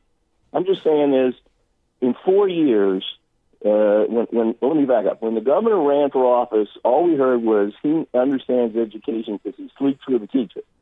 In 4 years, I challenge anyone to name one education idea, reform, proposal that has come from the governor's office. You can't, because there are none. The only thing now is all of a sudden it's re-election time, and we got to rush in and do a teacher pay raise. Well, where is the emphasis for rushing in and doing early childhood education, or for strategically placing that pay raise instead of across the board like the unions want? How about let's focus the pay raise on things like STEM education teachers, early childhood teachers, special ed teachers, those areas of education that we're having a hard time recruiting teachers in. There's no discussion of that. Let's just give everybody a flat pay raise. Well, that's not very strategic, I hate to tell you. You were on the Senate Education Committee. I know y'all are also talking about minimum foundation funding, possibly increasing that so that the burden is not on the local school boards to fund this pay raise. Do you anticipate that's going to happen this spring as well? Well, that's the way it's being set up. It's matter of fact, I think today is the meeting. It could be today, it could be later this week, for the Bessie board to vote on the minimum foundation proposal. I will say that there is a fundamental problem with that, though. If you think about this, there is not one teacher in Louisiana that is employed by the state of Louisiana. They are all employees of the districts. There's 60, there's 70 districts in Louisiana. State is stepping up to put up this money, but where are the districts? I personally believe there should be an equal sharing. I think the districts ought to raise some money, and the state should contribute some money. And that would go a long way in the model of funding things like early childhood. But the districts, it's far easier for a district politician to run to the state and get the governor to put up the money, or try to put up the money, than it is for a district politician to convince his voters, their voters, that they should raise their taxes for education. There's no confidence in school districts at the local level, at least that, not in all cases, but that has been shown throughout the state of Louisiana. In the case of... They have a hard time raising that money. In the case of like Bossier Parish, the school boards voted to increase teacher pay here.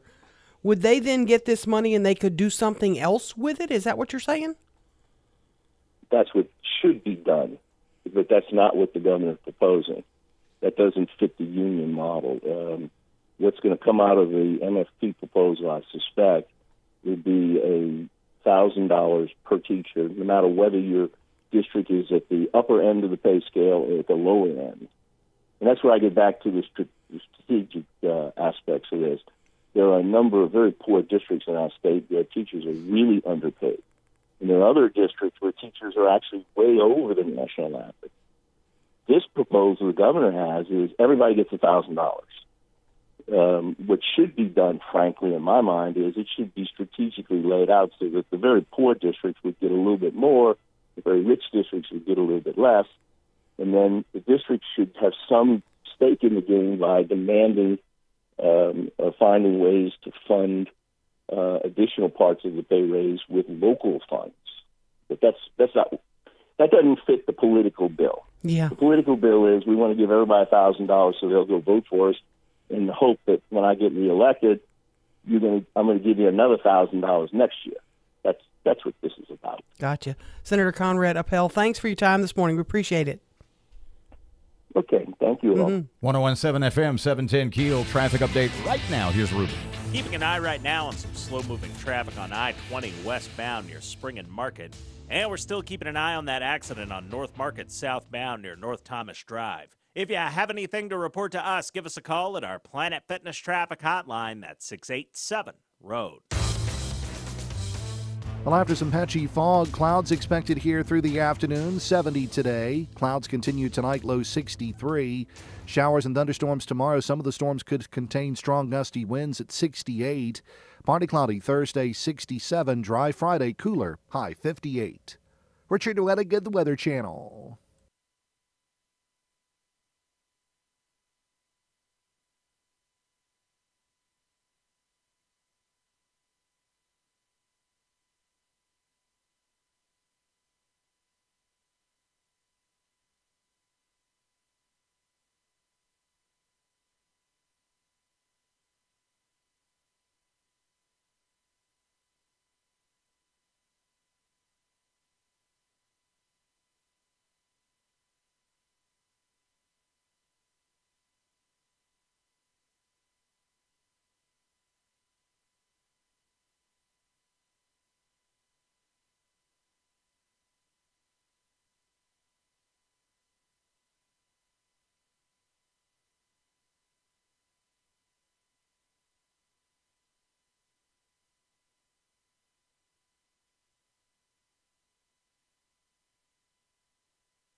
101.7 FM, 710 Keel, time for sports. Good morning from the sports desk of 1130 The Tiger. This is Tim Fletcher. Northwestern State welcomes 13th ranked LSU to Brown Stroud Field. That's the Bistro. Tonight in Natchitoches, the Demons will trot senior Cullen McDonald to the mound while the Tigers counter with freshman Landon Marceau. This is the first visit to the Bistro for LSU since 2014. First pitch is set for 6:02. LSU freshman Naz Reid is expected to return to the lineup in the Tigers' first SEC tournament game Friday at noon. Reid sat out Saturday's SEC title-clinching win over Vanderbilt with an undisclosed injury, although interim head coach Tony Benford, after the game on Saturday, said Reid was going through protocol, suggesting that he had suffered a concussion. The status of suspended head coach Will Wade and freshman guard Javonte Smart remains unclear. Former LSU standouts Quan Alexander and Tyrann Mathieu agreed to lucrative deals with new teams in the NFL a couple of days before free agency officially begins. Alexander, a Tampa Bay Buccaneer since the 2015 draft, will sign the richest deal for an inside linebacker in league history when he inks with the 49ers for 4 years and $54 million. Mathieu leaves the Texans for Kansas City in a 3-year, $42 million deal. Former Calvary star Brandon Wilson re-signed with Cincinnati, where he has been since the 2017 draft. From the sports desk of 1130 The Tiger, this is Tim Fletcher.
.101.7 FM, 710 Keel. Robert J. Wright and Erin McCarty just after 8 o'clock. The man whose job I am never... Commissioner of Administration. Is that it? Yeah, I think you got it. Jay Darden. I don't know what that does, but... I mean, it's basically he's the governor's right-hand guy. Right, He's John Bell's right-hand guy.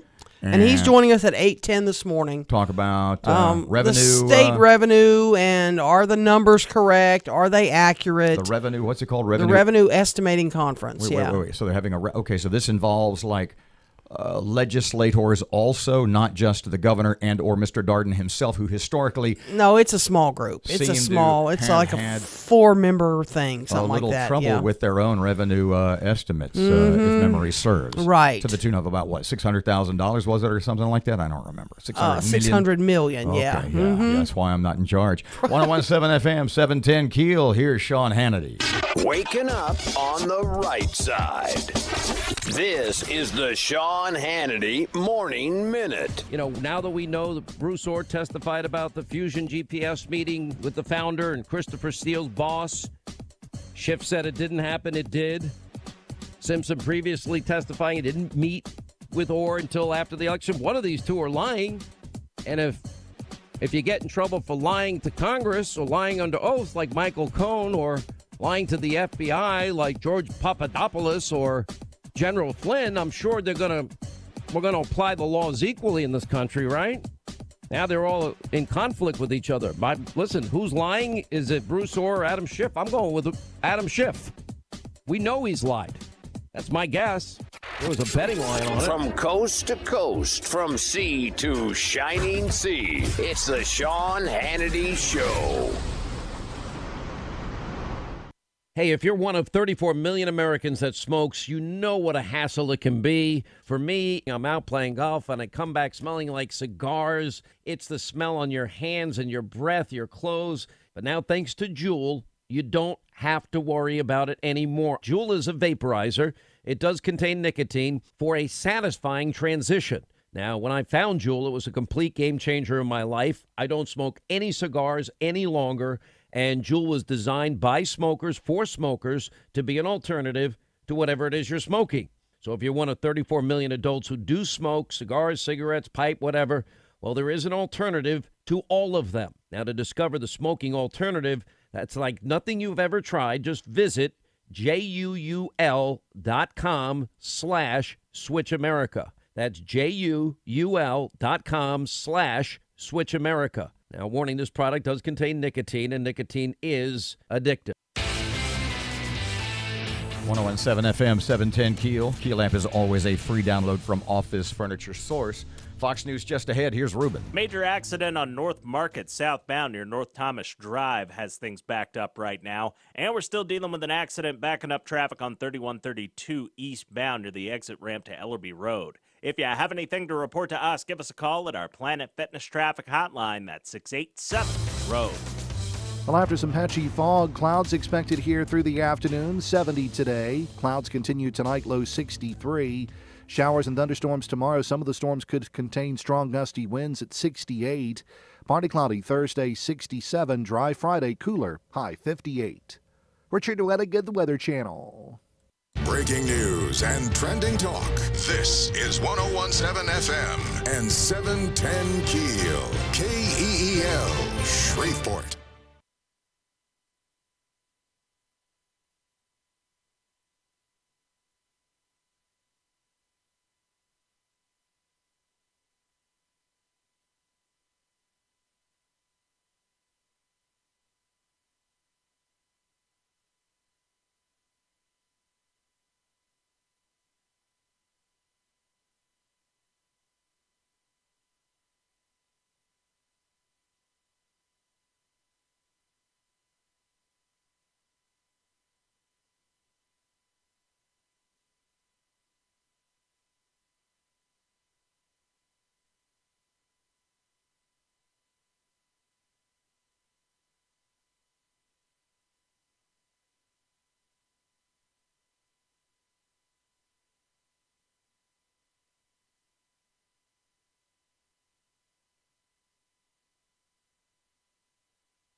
Good morning. Just past 8 o'clock. Robert and Erin, 101.7 FM and 710 Keel. Miss Erin, local news, getting ready right now. Talking about the trash fee for Shreveport. We'll have that coming up.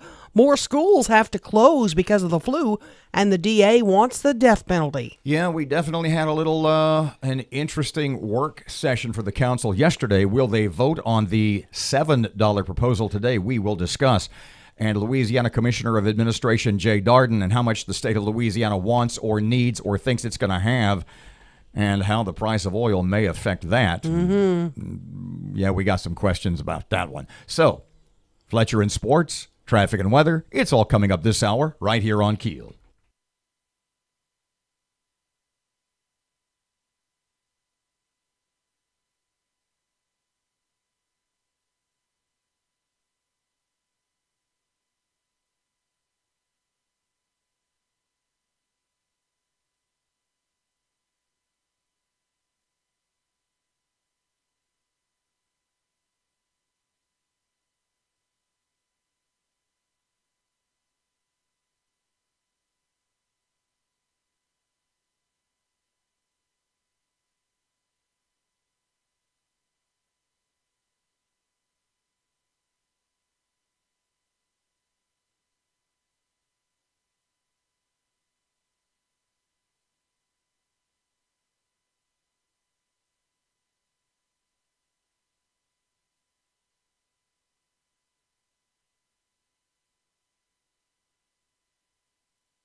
Keel Morning Report, now on 101.7 FM and 710 Keel. The DA in our area set to seek the death penalty against an accused killer. Matt Parker with that. The Caddo DA's office plans to seek the death penalty for Dwayne Willie Watkins. Watkins is accused of robbing, killing, and setting fire to Kelly and Heather Jose in November of last year. The DA's office filed a notice of intent to seek the death penalty on Monday. Watkins is scheduled to be back in court on May 13th. From 101.7 FM and 710 Keel, I'm Matt Parker. Meantime, there's a hearing on the death penalty in Baton Rouge today. Victims' families expected to testify. Attorney General Jeff Landry says they will showcase a legal path forward for the death penalty. We're going to talk about the different ways that we can get the executions back on track and getting justice served for these victims' families. The governor's administration says there are legal and logistical barriers preventing the death penalty in our state, as the serum needed has not been accessible since 2010. The flu virus causing major headaches at more schools. Arthur Circle, Cherokee Park, and Northside Elementaries all closed today due to the virus. More than 20% of students at these schools believed to have the flu. Staff will be disinfecting classrooms at all three campuses today.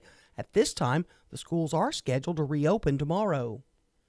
A Shreveport garbage fee. Big vote could happen today, but most council members say they're not in favor of approving the $7 monthly fee.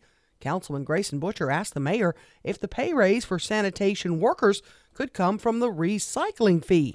In the meantime, until something else could come along, the $400,000 raise, could it come out of that $2.50 fee if we were able to get out of the recycling? And the mayor responded, I would say the $250, if it's coming out of the general fund, and we renegotiate or we terminate the contract, then that would be funds that would be available to our sanitation workers. The mayor did tell the council he is working to renegotiate the current recycling contract.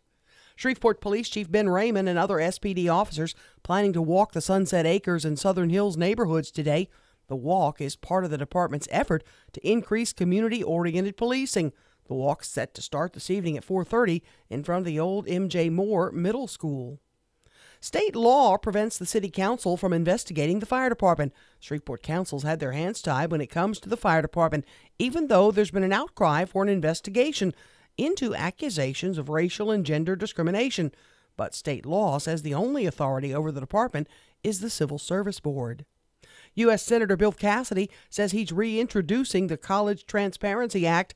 He says the legislation aims to make education more affordable by making the college reporting system available and accurate data there on student outcomes. The idea is to provide actionable, customizable information for students and family for education after high school. Cassidy says it will also factor in students with similar backgrounds succeeding at schools.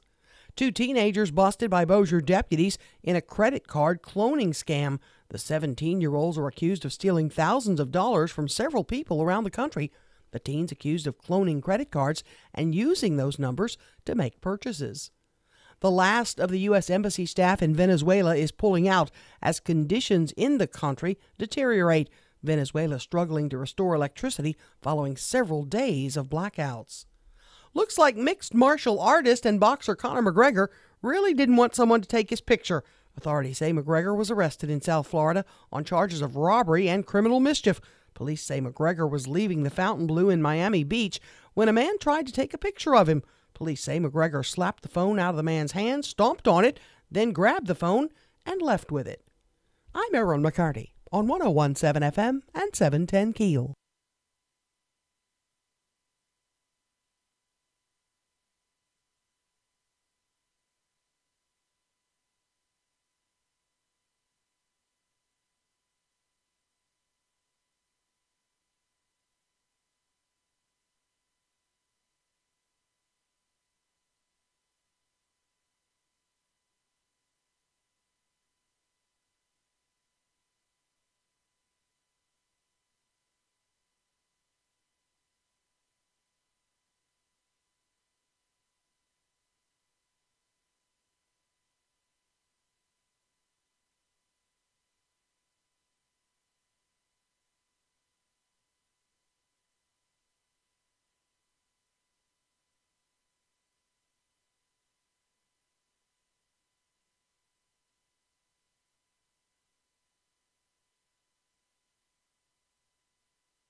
FM 710 KEEL traffic update from Ruben.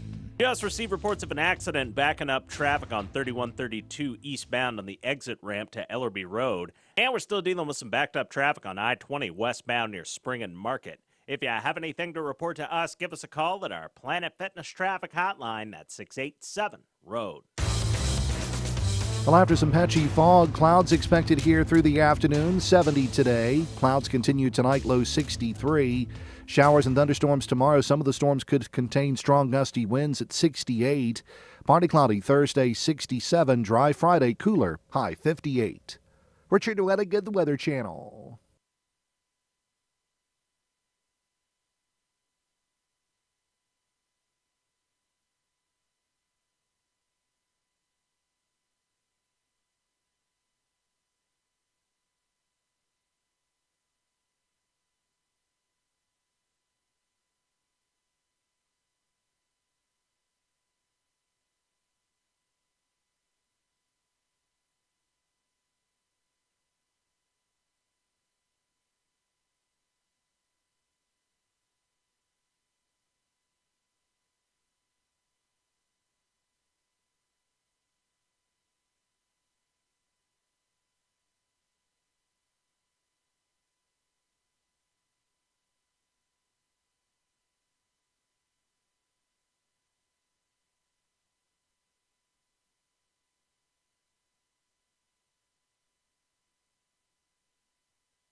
.101.7 FM, 710 KEEL. Robert J. Wright and Erin McCarty. KEEL app is a free download from Office Furniture Source. Joining us for a little bit is Louisiana's Commissioner of Administration, Jay Darden. Hey, Mr. Jay, welcome back to KEEL. How you doing today? Good morning, Robert, Erin, how are y'all? Let's start here, and let's start real basic because I need you to need you to do a little explaining for me and everybody. Explain to everybody what the Revenue Estimating Committee is, who's on it, what does it do? REC is a constitutional entity. There are 4 people on it, the governor or his representative, and I'm the representative, the president of the Senate, the speaker of the House, and an independent economist, who is Jim Richardson, who's been the independent economist on the board since its creation back in the late 80s, early 90s.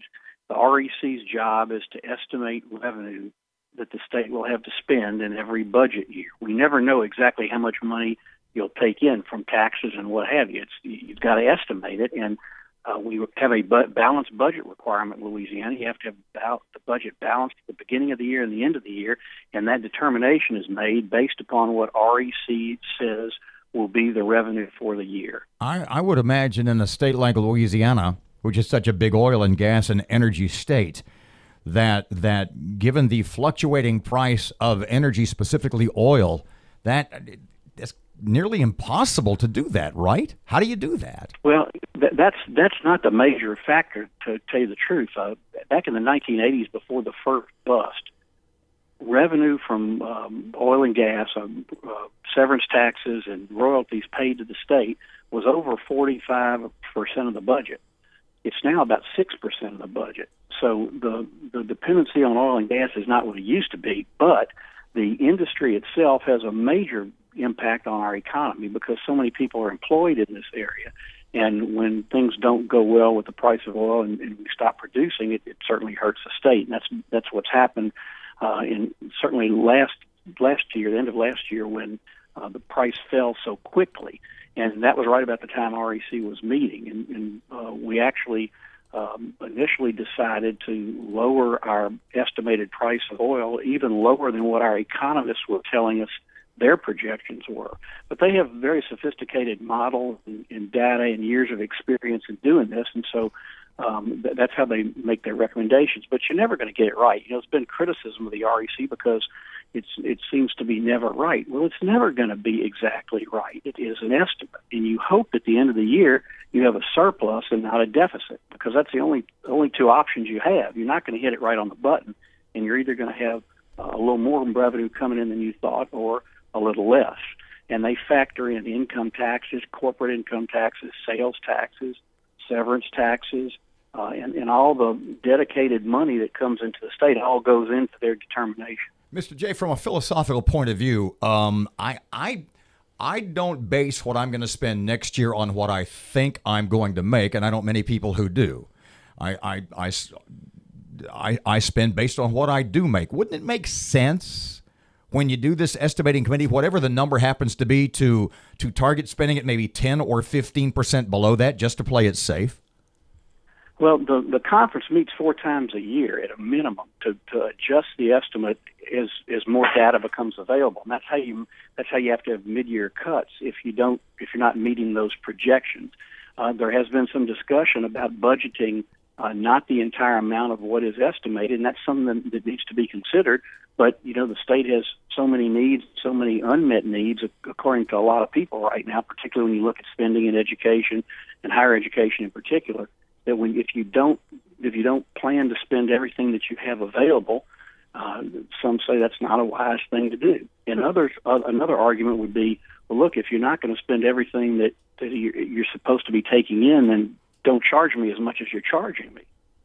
The revenue estimating conference for this year shows that we're going to have a surplus. Is that accurate? That is correct. To what tune, Jay, at this point?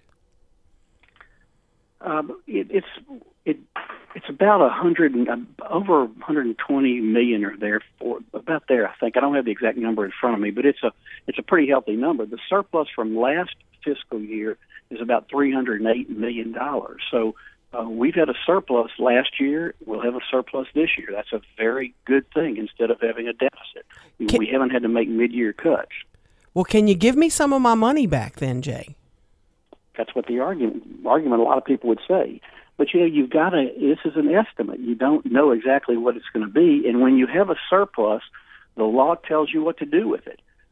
You have to put money in the rainy day fund. You have to make an additional payment down on the unfunded accrued liability on our retirement systems.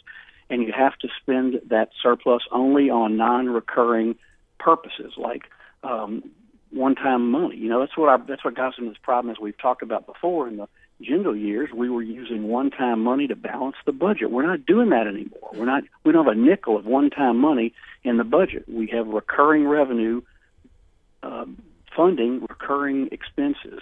Mr. J, how, historically speaking, how close has the conference, how close have you guys been in getting it right? It occurs to me last year that number was, and maybe I'm getting my committees and conferences and estimates confused, but it seems at one point we were talking about $1 billion we needed, $600 million we needed, then we ended up with a $300 million surplus. How close have we been in the past? Well, those are two different questions, because we had $1 billion problem because we had taxes rolling off the books that were not coming back anymore. And so if we didn't have that revenue, we would have had a big hole in what we had been spending. And in the answer to your question about how close do you get it is what I'm talking about. You never hit it right on the button. There have been years where the states had deficits, and there have been years where the states had surpluses. The past 2 years, we've had surpluses. The years before that, in the first couple of years of this administration, we had deficits because we were not using one-time money anymore to balance the budget, and because the estimate wasn't met. Teacher pay is one thing the governor has said is going to be a priority for him this year, talking about a $1,000 pay raise for teachers. Is that going to be enough to satisfy teachers? As Robert always says, that amounts to $20 a week. Well, I think it will be. I think anything that can be done, I think, would be beneficial, but there'll be arguments about $1,000 is not enough. But that's what the proposal is going to be, and that's what the governor believes is the appropriate amount to shoot for, and it's the amount that we think we can afford based upon the other needs of the state. This is one of the big questions about what the revenue estimate is going to be, because we're counting on the revenue estimate to be able to afford a raise of that magnitude without having to make dramatic cuts elsewhere. We don't have that revenue estimate yet. That's the big problem, as you've been reading about and hearing about. We don't have a revenue estimate for next year yet. We were supposed to have it, obviously, last year, and we haven't gotten one yet. But what's the holdup? That's going to be the determinant. What's the Speaker holdup? of the House has not agreed to accept the recommendation of the two state economists that we pay to give us this recommendation, and the decision of the REC has to be unanimous. So three of us have voted three times to pick an estimate for the state. The Speaker has refused to do so. We'll meet again in early April, and at that point, my guess is the Speaker is probably going to agree that we have to have a revenue estimate before the budget can move out of the legislature. The legislature will be starting right about the time that REC will be meeting again. Mr. J, we've talked to local teachers union people up here, and they say, yeah, $20 is a nice place to start. And in fact, bluntly speaking, they've been rather dismissive of that $1,000 a year offer, or that $1,000 a year raise. The governor's phone has to have been ringing about that. What kind of blowback, what kind of feedback has he gotten sort of off the record from teachers and teachers unions across the state? Well, I can't tell you that, what kind of blowback he's gotten off the record or on the record, to tell you the truth. But my sense is that the teachers are going to be happy to be getting a raise, and I think most of them will recognize that the raise is going to have to be a reasonable amount given the economic status of the state and given where our revenue estimate is going to be. So I think they're going to be happy with whatever they can get. And actually, the legislature, you haven't heard a lot of blowback from the legislature over whether we should give a raise. There's going to be some legitimate debate over how much it should be, who should get it, should there be limitations on who gets it based upon certifications and other things, and that's what the legislative debate will be about. But I haven't heard any legislators say I'm not in favor of giving teachers a raise. Jay Darden, Administration Commissioner, thanks for your time this morning.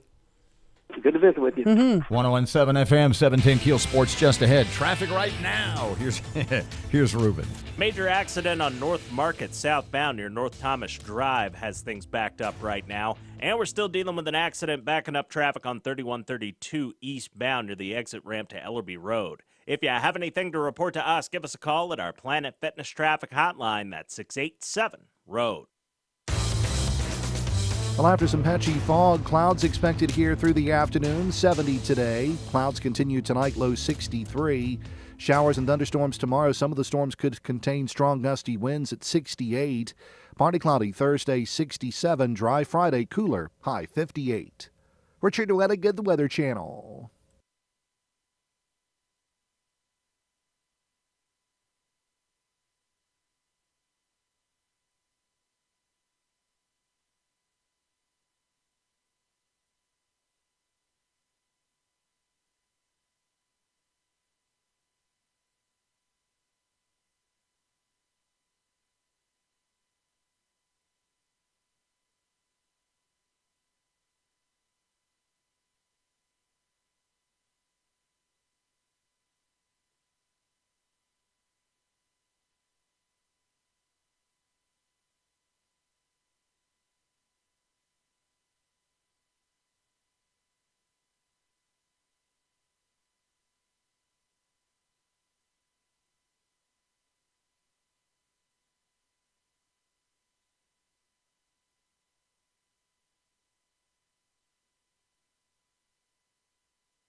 101.7 FM, 710 Keel.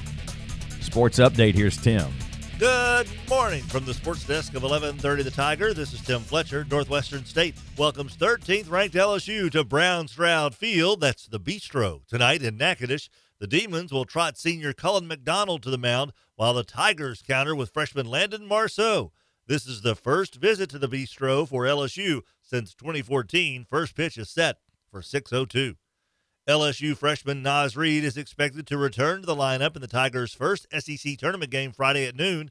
Reid sat out Saturday's SEC title-clinching win over Vanderbilt with an undisclosed injury, although interim head coach Tony Benford, after the game on Saturday, said Reid was going through protocol, suggesting that he had suffered a concussion. The status of suspended head coach Will Wade and freshman guard Javonte Smart remains unclear.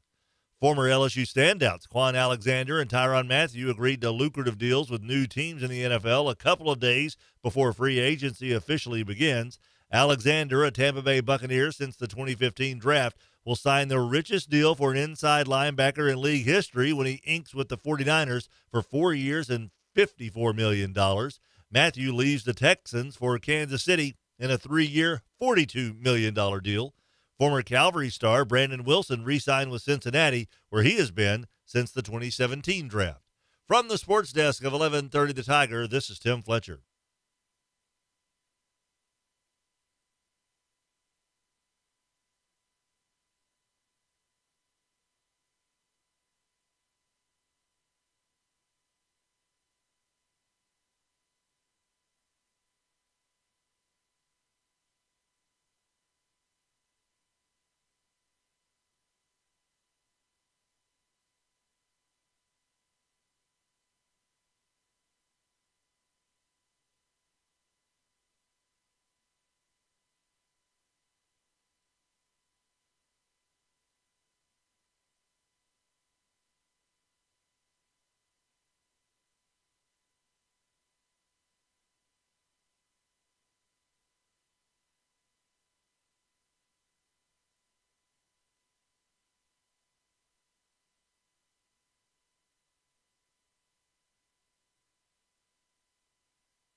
.101.7 FM, 710 Keel, Robert and Erin. Okay, so like a work session, what they call the work session for the Shreveport City Council yesterday, I am more than certain that the major topic of discussion was the proposed garbage fee. Yes. The one that's on the table now is the $7 monthly fee proposed and backed by Councilman James Green. Right. Is anybody on his side? Look, we talked with James Fleury yesterday. He's a read my lips. No. Yeah. Levette Fuller says probably not. Now, the reason Ms. Levette was kind of probably no on the $7 is kind of interesting. What was that? She wants to know how the money's going to be spent, and she hasn't seen that yet. Explain to me what you mean, the money. You know, the $5 million would be raised from that $7 monthly fee. She wants to know how much of it is going to be used for the sanitation department, how much is going to be used for the reserve, how much is going to just get sucked into the general fund to be used. In other words, a new $5 fee, which would free $5 million from the general fund. Correct me if I'm misstating, if I'm misrepresenting Ms. Fuller. Her concern is that the council in general, has not heard anything from the mayor's office saying, oh yeah, by the way, if we get $5 million or whatever the amount happens to be, if we get X million numbers of dollars freed up, that the mayor has not told the council what he wants to do with that money. Exactly. And she wants to hear that because she's worried that we'll kill another goldfish.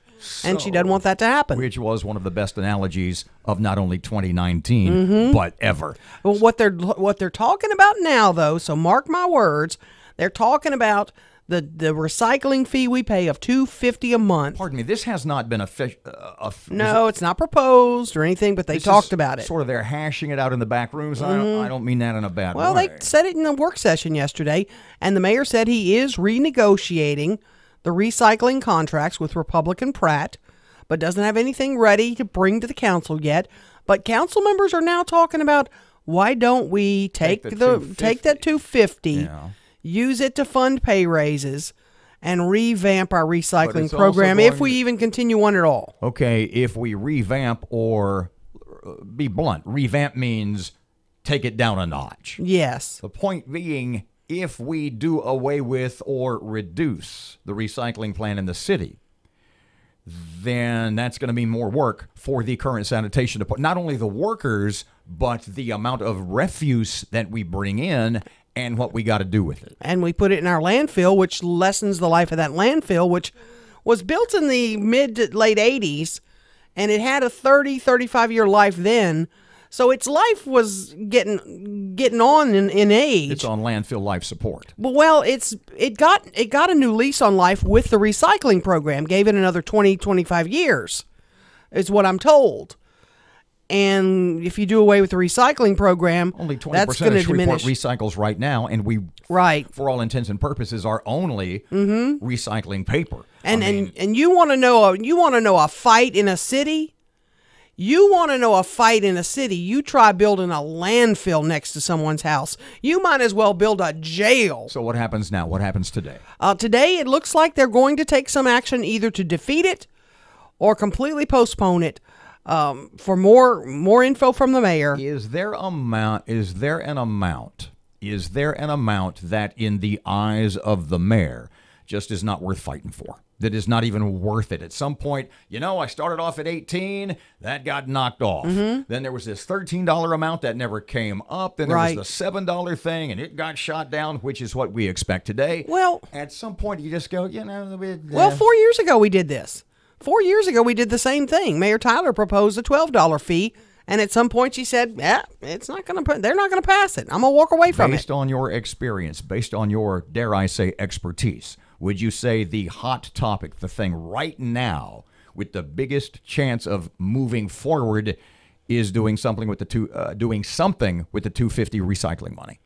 That could be it. But there's going to be a whole crowd, the recycling crowd, that's going to get furious. They say if we can't recycle, we can't be a smart city and all that. So you got to have some sort of recycling program. So you're going to have a fight on that front, too. But there's a lot of people who will tell you that right now recycling isn't really recycling. Yeah, it's a joke. We're just recycling paper. Yes, exactly. 101.7 FM, 710 KEEL. Erin has local news up next. Here's Ruben. Still keeping an eye on that major accident on Juella Avenue near Sunset Drive. And we have some traffic delays on Texas Street in downtown Shreveport. If you have any accidents, hazards, or closures to report to us, give us a call at our Planet Fitness traffic hotline. That's 687-ROAD. Well, after some patchy fog, clouds expected here through the afternoon, 70 today. Clouds continue tonight, low 63. Showers and thunderstorms tomorrow. Some of the storms could contain strong gusty winds at 68. Partly cloudy Thursday, 67. Dry Friday, cooler, high 58. Richard Wettigood, the Weather Channel.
KEEL News now.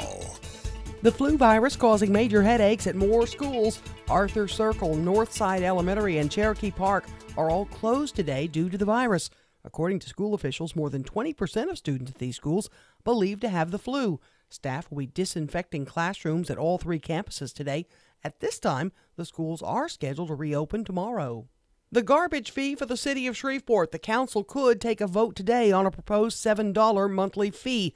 Councilmember Grayson Butcher asked the mayor if they could talk about the recycling fee. We do pay $2.50 for that right now. If we are able to get out of this recycling contract that we have, that I think we may not always agree on everything sitting up here, but I think we all can agree that we're really not getting recycling. Mayor Perkins says he is in the process of trying to renegotiate that recycling contract, but yes, that money could be used for the pay increase.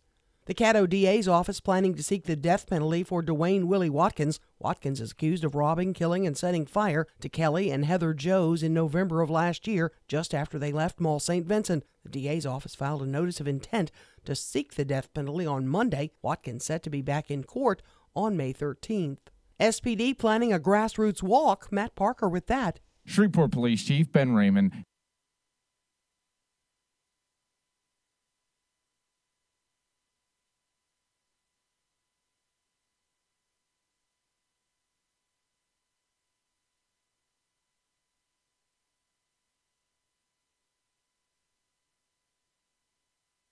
Ely pleads guilty to second-degree aggravated battery of her boyfriend. She admitted to pouring hot cooking oil on him while he slept following an argument.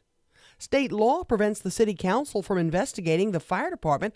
The Shreveport council's had their hands tied when it comes to the fire department, even though there's been an outcry for an investigation into accusations of racial and gender discrimination. But state law says the only authority over the department is the Civil Service Board. The House Criminal Justice Committee holding a hearing today on the death penalty, featuring family members of victims whose attackers are on death row. The governor's office says there are legal and logistical barriers preventing the death penalty in our state. But Jeff Landry, the Attorney General, says that's a poor excuse, and the lack of an executable death penalty incentivizes more crime. Got over 70 people sitting on death row right now awaiting executions. And this hearing, I'm hoping, will highlight the victim stories. Landry cited recent executions in Texas and Oklahoma as evidence that with some legal and policy tweaks, Louisiana could begin executions again as well. The legislative session less than a month away, and two topics look to be hot-button issues. One of those, teacher and school support personnel pay raises. It comes with an estimated $135 million price tag. LAPolitics.com publisher Jeremy Alford says figuring out how to pay for it could be a struggle. We've seen other states kind of tap dance around this issue, and it's resulted in teacher strikes. We've seen neighboring states react differently and push increases through the Capitol. The proposal would raise teacher pay by $1,000 and support personnel by $500. A woman in Florida in some big trouble today. Seems she got into a fight with her boyfriend over his snoring. That's when she pulled out a shotgun and shot him. He is going to be okay. One baseball league is changing something behind the plate. They're soon going to be using robots to call balls and strikes in the Independent Atlantic League. I'm Erin McCarty on 101.7 FM and 710 KEEL.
.101.7 FM, 710 KEEL, Robert and Erin. Are we going to PIB right now? No. I thought we were. No. Panties in bunches. Oh, that's coming next up. time. Okay. I want to review, because the entire interview with Caddo Commission President Stormy Gage Watts will be online later, KEELnews.com. She's talking about the monument, Confederate monument. Yeah, and the actual moving of the monument, right now it's 100% under it's basically the Cattle Commission can do with it whatever they want. Now, she said they're not going to until it's all settled. There are a couple other little legal snaggles to get through. And so as you write the post, as you write the headline to go with the video of our article. Right. And I had said, well, the big headline is, because I said to her, is it off the table? You guys are sitting on $151 million in your rainy day fund, Cattle Commission. You estimate it's going to cost $300,000 to move it somewhere. Is it off the table that if you had a taker for the monument that you, the Cattle Commission, would pay for it? And she said, correct me if I'm wrong. That sounds like a pretty good idea.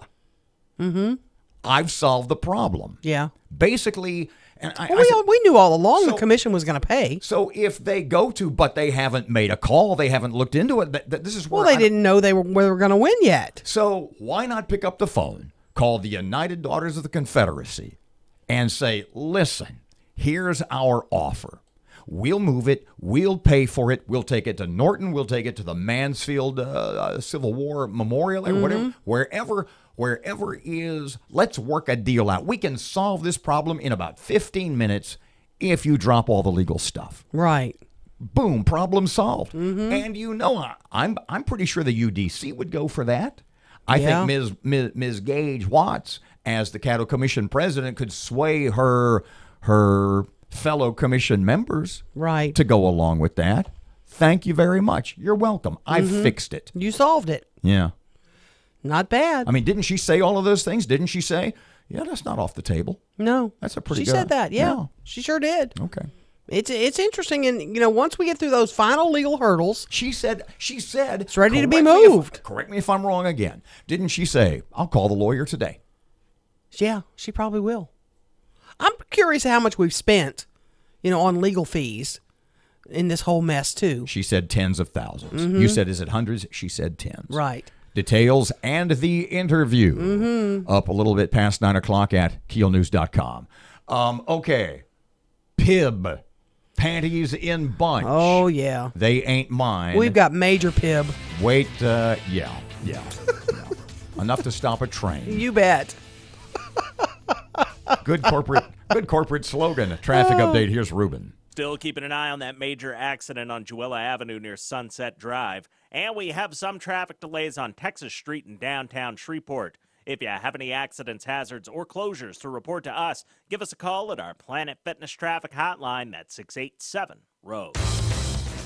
Well, after some patchy fog, clouds expected here through the afternoon, 70 today. Clouds continue tonight, low 63. Showers and thunderstorms tomorrow. Some of the storms could contain strong gusty winds at 68. Partly cloudy Thursday, 67. Dry Friday, cooler, high 58. Richard Wettigan, the Weather Channel.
Robert J. Wright and Erin McCarty, 101.7 FM and 710 Keel. Shreveport Security Systems text line 318-392-1884. So once again, someone's panties, as the phrase goes, are in a bunch. Pib, Mr. Pibb like the soft drink, not exactly. Mrs. Pibb. Ms. Pibb. I like that. Available at your local Walmart. Yeah, I have Ms. Pibb today. So what are you pibbed about today? Well, I am pibbed about This We've created a word. I love this. Yeah. Erin is I'm pibbed. pibbed. Can a man be pibbed? Only if he Yeah. does it right. No, you're bibbed. Boxers in a bunch. I like that. So here's my pib problem. I'm have got twibbed, tidy whities in a bunch. Can we please move on to the subject at hand, for the love of God? Okay. She's pibbed, I'm twibbed. Let's turn the clock back to the fall of 2014, okay? You've got the Holiday Inn downtown, Spring and Lake Street. It's no longer on that date the Holiday Inn. It's now Hotel X. It's a generic hotel. Yeah, why had the Holiday Inn backed out? Mm-hmm. The Holiday Inn, Why had they the pulled their Holiday Inn- brand because they were having trouble with getting guests because the train that goes right behind the hotel was too loud. It was Because of the blowing proximity horns to and the tracks, and they were running like, guests off. Mm-hmm. all the time. Anytime they had lunch meetings, it was distracting and disturbing. This reconstruction of the track area that goes back 4+ years, Mm-hmm. and a lot of people don't know, was based on Holiday Inn's promise. Yeah, let me get to that. Okay, go ahead. Holiday Inn said, we will come back. We will rebrand that hotel a Holiday Inn, but you must make that intersection at Lake Street a no-blow zone. The train's coming through. The trains cannot blow there. No more blowing of the So horns. what do you have to do to... So to do that, to make it a no-blow zone, you have to put these crossing guards across Lake Street where nobody can zigzag and get through. But the arms. The big ones, not the ones that are just regular arms. These are the ones that block the intersection, so nobody can make the little ziggy-zag to get through. They absolutely block the intersection. So the train knows there's no car that's going to get through there. So the train can then make it a no-blow zone. They can go through there knowing those guards are down. Nobody can get through. And you're not waking up the Right. You're not waking up the guests guests. at the hotel. Mm-hmm. So Mayor Glover at the time and the city council at the time came up with a proposal to close the Lake Street area for a 2-year time period so that those crossing arms could be installed. This was in 2014. 2014, this was passed and approved. Two-year job. It was going to be a 2-year job at a cost of $700,000. Okay, it was going to be paid in thirds. The city would pay a third. Holiday Inn had set money aside, they said. Their management came from big city, Chicago or wherever, and said, we're putting money aside to help pay for these crossing arms because it's that important to us. And the train and DOTD would pay the other third. So basically $250,000 a piece. Exactly. And that would take care of the crossing arms. We'd have a no-blow zone. We open Lake Street back up. Everything's hunky-dory. Okay? Well, let's flash the clock forward. What are we, 4 years now? More than 4 years? Yeah. Lake Street is still closed. There are no crossing arms. The ordinance calling for the closing of Lake Street has expired. Today, the council is going to continue the closing of Lake Street, to continue that, because guess what they heard this week? The crossing arms to put across that railroad track will cost $1.8 million. Wait. It's been 4 years. Where are the arms? What's been done? Why has nobody rang a bell and screamed and hollered and said, let's get to work? Why has that road been closed for 4 years? 4 freaking years. If nothing. And wait, on top of the $1.8 million it'll now cost to put the crossing guard in, it's $60,000 a year to maintain it, which the city would have to step up to do. So the city is going, we don't have the money to pay a third of $1.8 million, nor do we want to foot the bill for $60,000 a year to maintain it. So we're just going to extend the closing of Lake Street. So there's no. Holy freaking cow! There's no work planned. No! They're just going to leave it closed. Leave it closed like it is. But do you know what? But the trains are still coming through. Oh, yeah. And they're still honking the horns. No, they're not, because the road's closed. Oh, yeah, that's right. They don't need to honk their horns. So the problem is solved. The problem's solved for the Holiday Inn. They're happy. The problem's not solved for me, the Shreveport resident who likes to use Lake Street or any of those businesses along Lake Street? Or how about one of our city's greatest jewels? What happens to be on Lake Street at the Clyde Fant Parkway? That would be Cyport. And has Cyport struggled over the last 4 years? Perhaps in great part due to... You know what, Robert? Maybe. I'm not directly linking it, but maybe. People come off I-20 and they can make a right onto Lake Street there and they see Cyport and go, hey, you know what? I'm going to come back and visit that next time I'm here. Well, no, you don't have any of that traffic anymore because it's freaking closed. To sum up, that Lake Let me adjust. Hang on. Sorry. To sum up, what you're saying is that Lake Street is closed. Mm-hmm. It will continue to be closed. Yep. And there seems to be no plan in the offing by anyone, nor any pressure being put on anyone to solve this. And I'm not blaming the current administration, the new folks, but I want to know who's been watching this over these last 4 years. Watching nothing happen. Nothing's happened. And there's no plan for anything to happen. Now it's a dead issue because it's $1.8 million now. 101.7 FM, 710 Keel. Yeah. Ow. Sorry. Twib. Here's traffic. We have reports of a major accident on Jewella Avenue near Sunset Drive, and we have another major accident on Mansfield Road near Hillcrest Avenue. If you have anything to report to us, please give us a call at our Planet Fitness traffic hotline. That's 687-ROAD.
You're listening to American Ground Radio's Morning Minute. Recently, Caddo Parish Commissioner John Atkins proposed a resolution which would encourage Caddo Parish residents to complete a high school education, take and retain full-time jobs, find a spouse, and delay having children until at least age 21. But the bill never made it out of committee. Apparently, this was all way too controversial for some Caddo Parish commissioners, yet big government lovers don't seem to have any issues with schools giving out free birth control or making public restrooms available for grown men to enter the ladies' room. But act like a responsible adult? Oh, let's not go there. According to the Brookings Institute, if you follow those 4 simple rules, there's a 98% chance you will not live in poverty. And that would be good, not just for you, but for the taxpayers of Caddo Parish. American Ground Radio, where building a better America begins with building a better us. Return each weeknight from 6 to 7 p.m. with Louis R. Avalone and Stephen Parr on 101.7 FM and 710 KEEL and streaming live at KEELnews.com.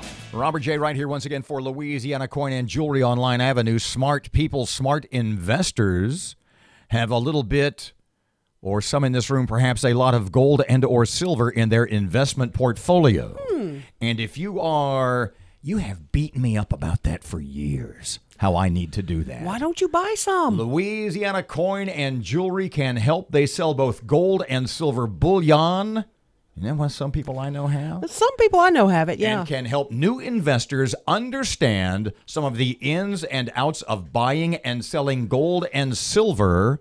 A solid investment if there ever were one, as we all, no matter our age, prepare for our retirement. Louisiana Coin and Jewelry on Line Avenue for collectors. Louisiana Coin and Jewelry also carries U.S. gold coins, $5, $10, and $20 gold pieces from the early 1900s for the not only smart investor, but the numismatists among us. Wow. God bless you. As coin collectors. Louisiana Coin and Jewelry buys and sells 1 ounce at a time or hundreds of ounces per transaction. Find out more. Stop by Louisiana Coin and Jewelry on Line Avenue online at louisianacoin.com. They are located, easily found on Line Avenue in the corner of Uptown Shopping Center. Tell them Robert J. Wright sent you because he's smart like Erin McCarty.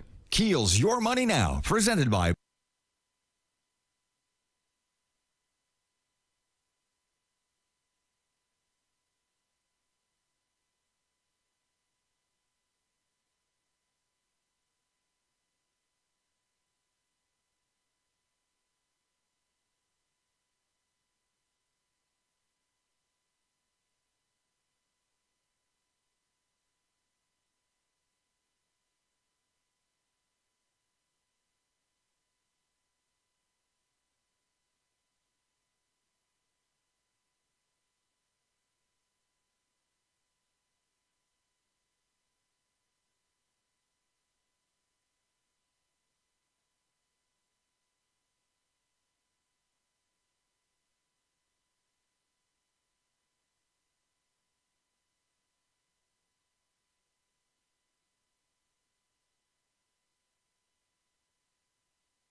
.117 FM, 710 KEEL. Robert J. Wright and Erin McCarty back tomorrow morning, 6 till 9. Gotta go. Here's Kim Commando. A family member is critically ill. The doctor comes into the room to give you the devastating news. Your father will die within days. But this doctor isn't there in person. He's on a video screen.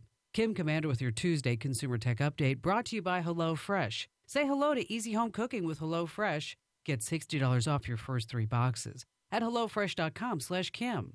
Telemedicine is the catch-all phrase for doctors and nurses who see patients remotely via a video call, and now screens housed in a small upright robot on wheels. Ernest Quintano's family was devastated when a robot machine rolled into the intensive care unit and told the family his death was imminent. Meanwhile, a third of couples complain that their partner's smartphone distraction is causing marriage and relationships to break down. Technology can easily take away the very essence of having empathy and sharing feelings with another. Don't let tech get in the way of your work or personal relationships. Tech can't get its feelings hurt. I'm Kim Commando. When you're hiring, you don't want to waste time sorting through dozens of irrelevant resumes. You want an efficient way to get to a short list of qualified candidates. You need Indeed.com. Post a job in minutes. Set up screener questions based on your job requirements. Then zero in on qualified candidates using an intuitive online dashboard. Discover why 3 million businesses use Indeed.com for hiring. Post a job today at Indeed.com/hire. Search for greatness. Search Indeed. Think about it. How did you sleep last night? Hi, I'm Scott Tannen, founder of Boll & Branch, where your sleep is all we think about. That's why we make the softest, most comfortable sheets in the world, the only sheets loved by 3 U.S. presidents. We want you to love Boll & Branch, so we give you a 30-day risk-free trial. And right now, you'll get $50 off your first set of sheets, plus free shipping at bollandbranch.com with promo code KIM. That's BOLL and branch.com, promo code KIM. Accident on Juella Avenue near Sunset Drive, and we have another major accident on Mansfield Road near Hillcrest Avenue. If you have anything to report to us, please give us a call at our Planet Fitness traffic hotline. That's 687-ROAD. 1017 FM, 710 KEEL Weather Channel forecast. Kind of cloudy, small chance of rain, a little warmer today, middle to upper 60s. Right now, 55 at KEEL, 8 o'clock, Fox News. Breaking news and trending talk. This is 1017 FM and 710 KEEL. KEEL, Shreveport.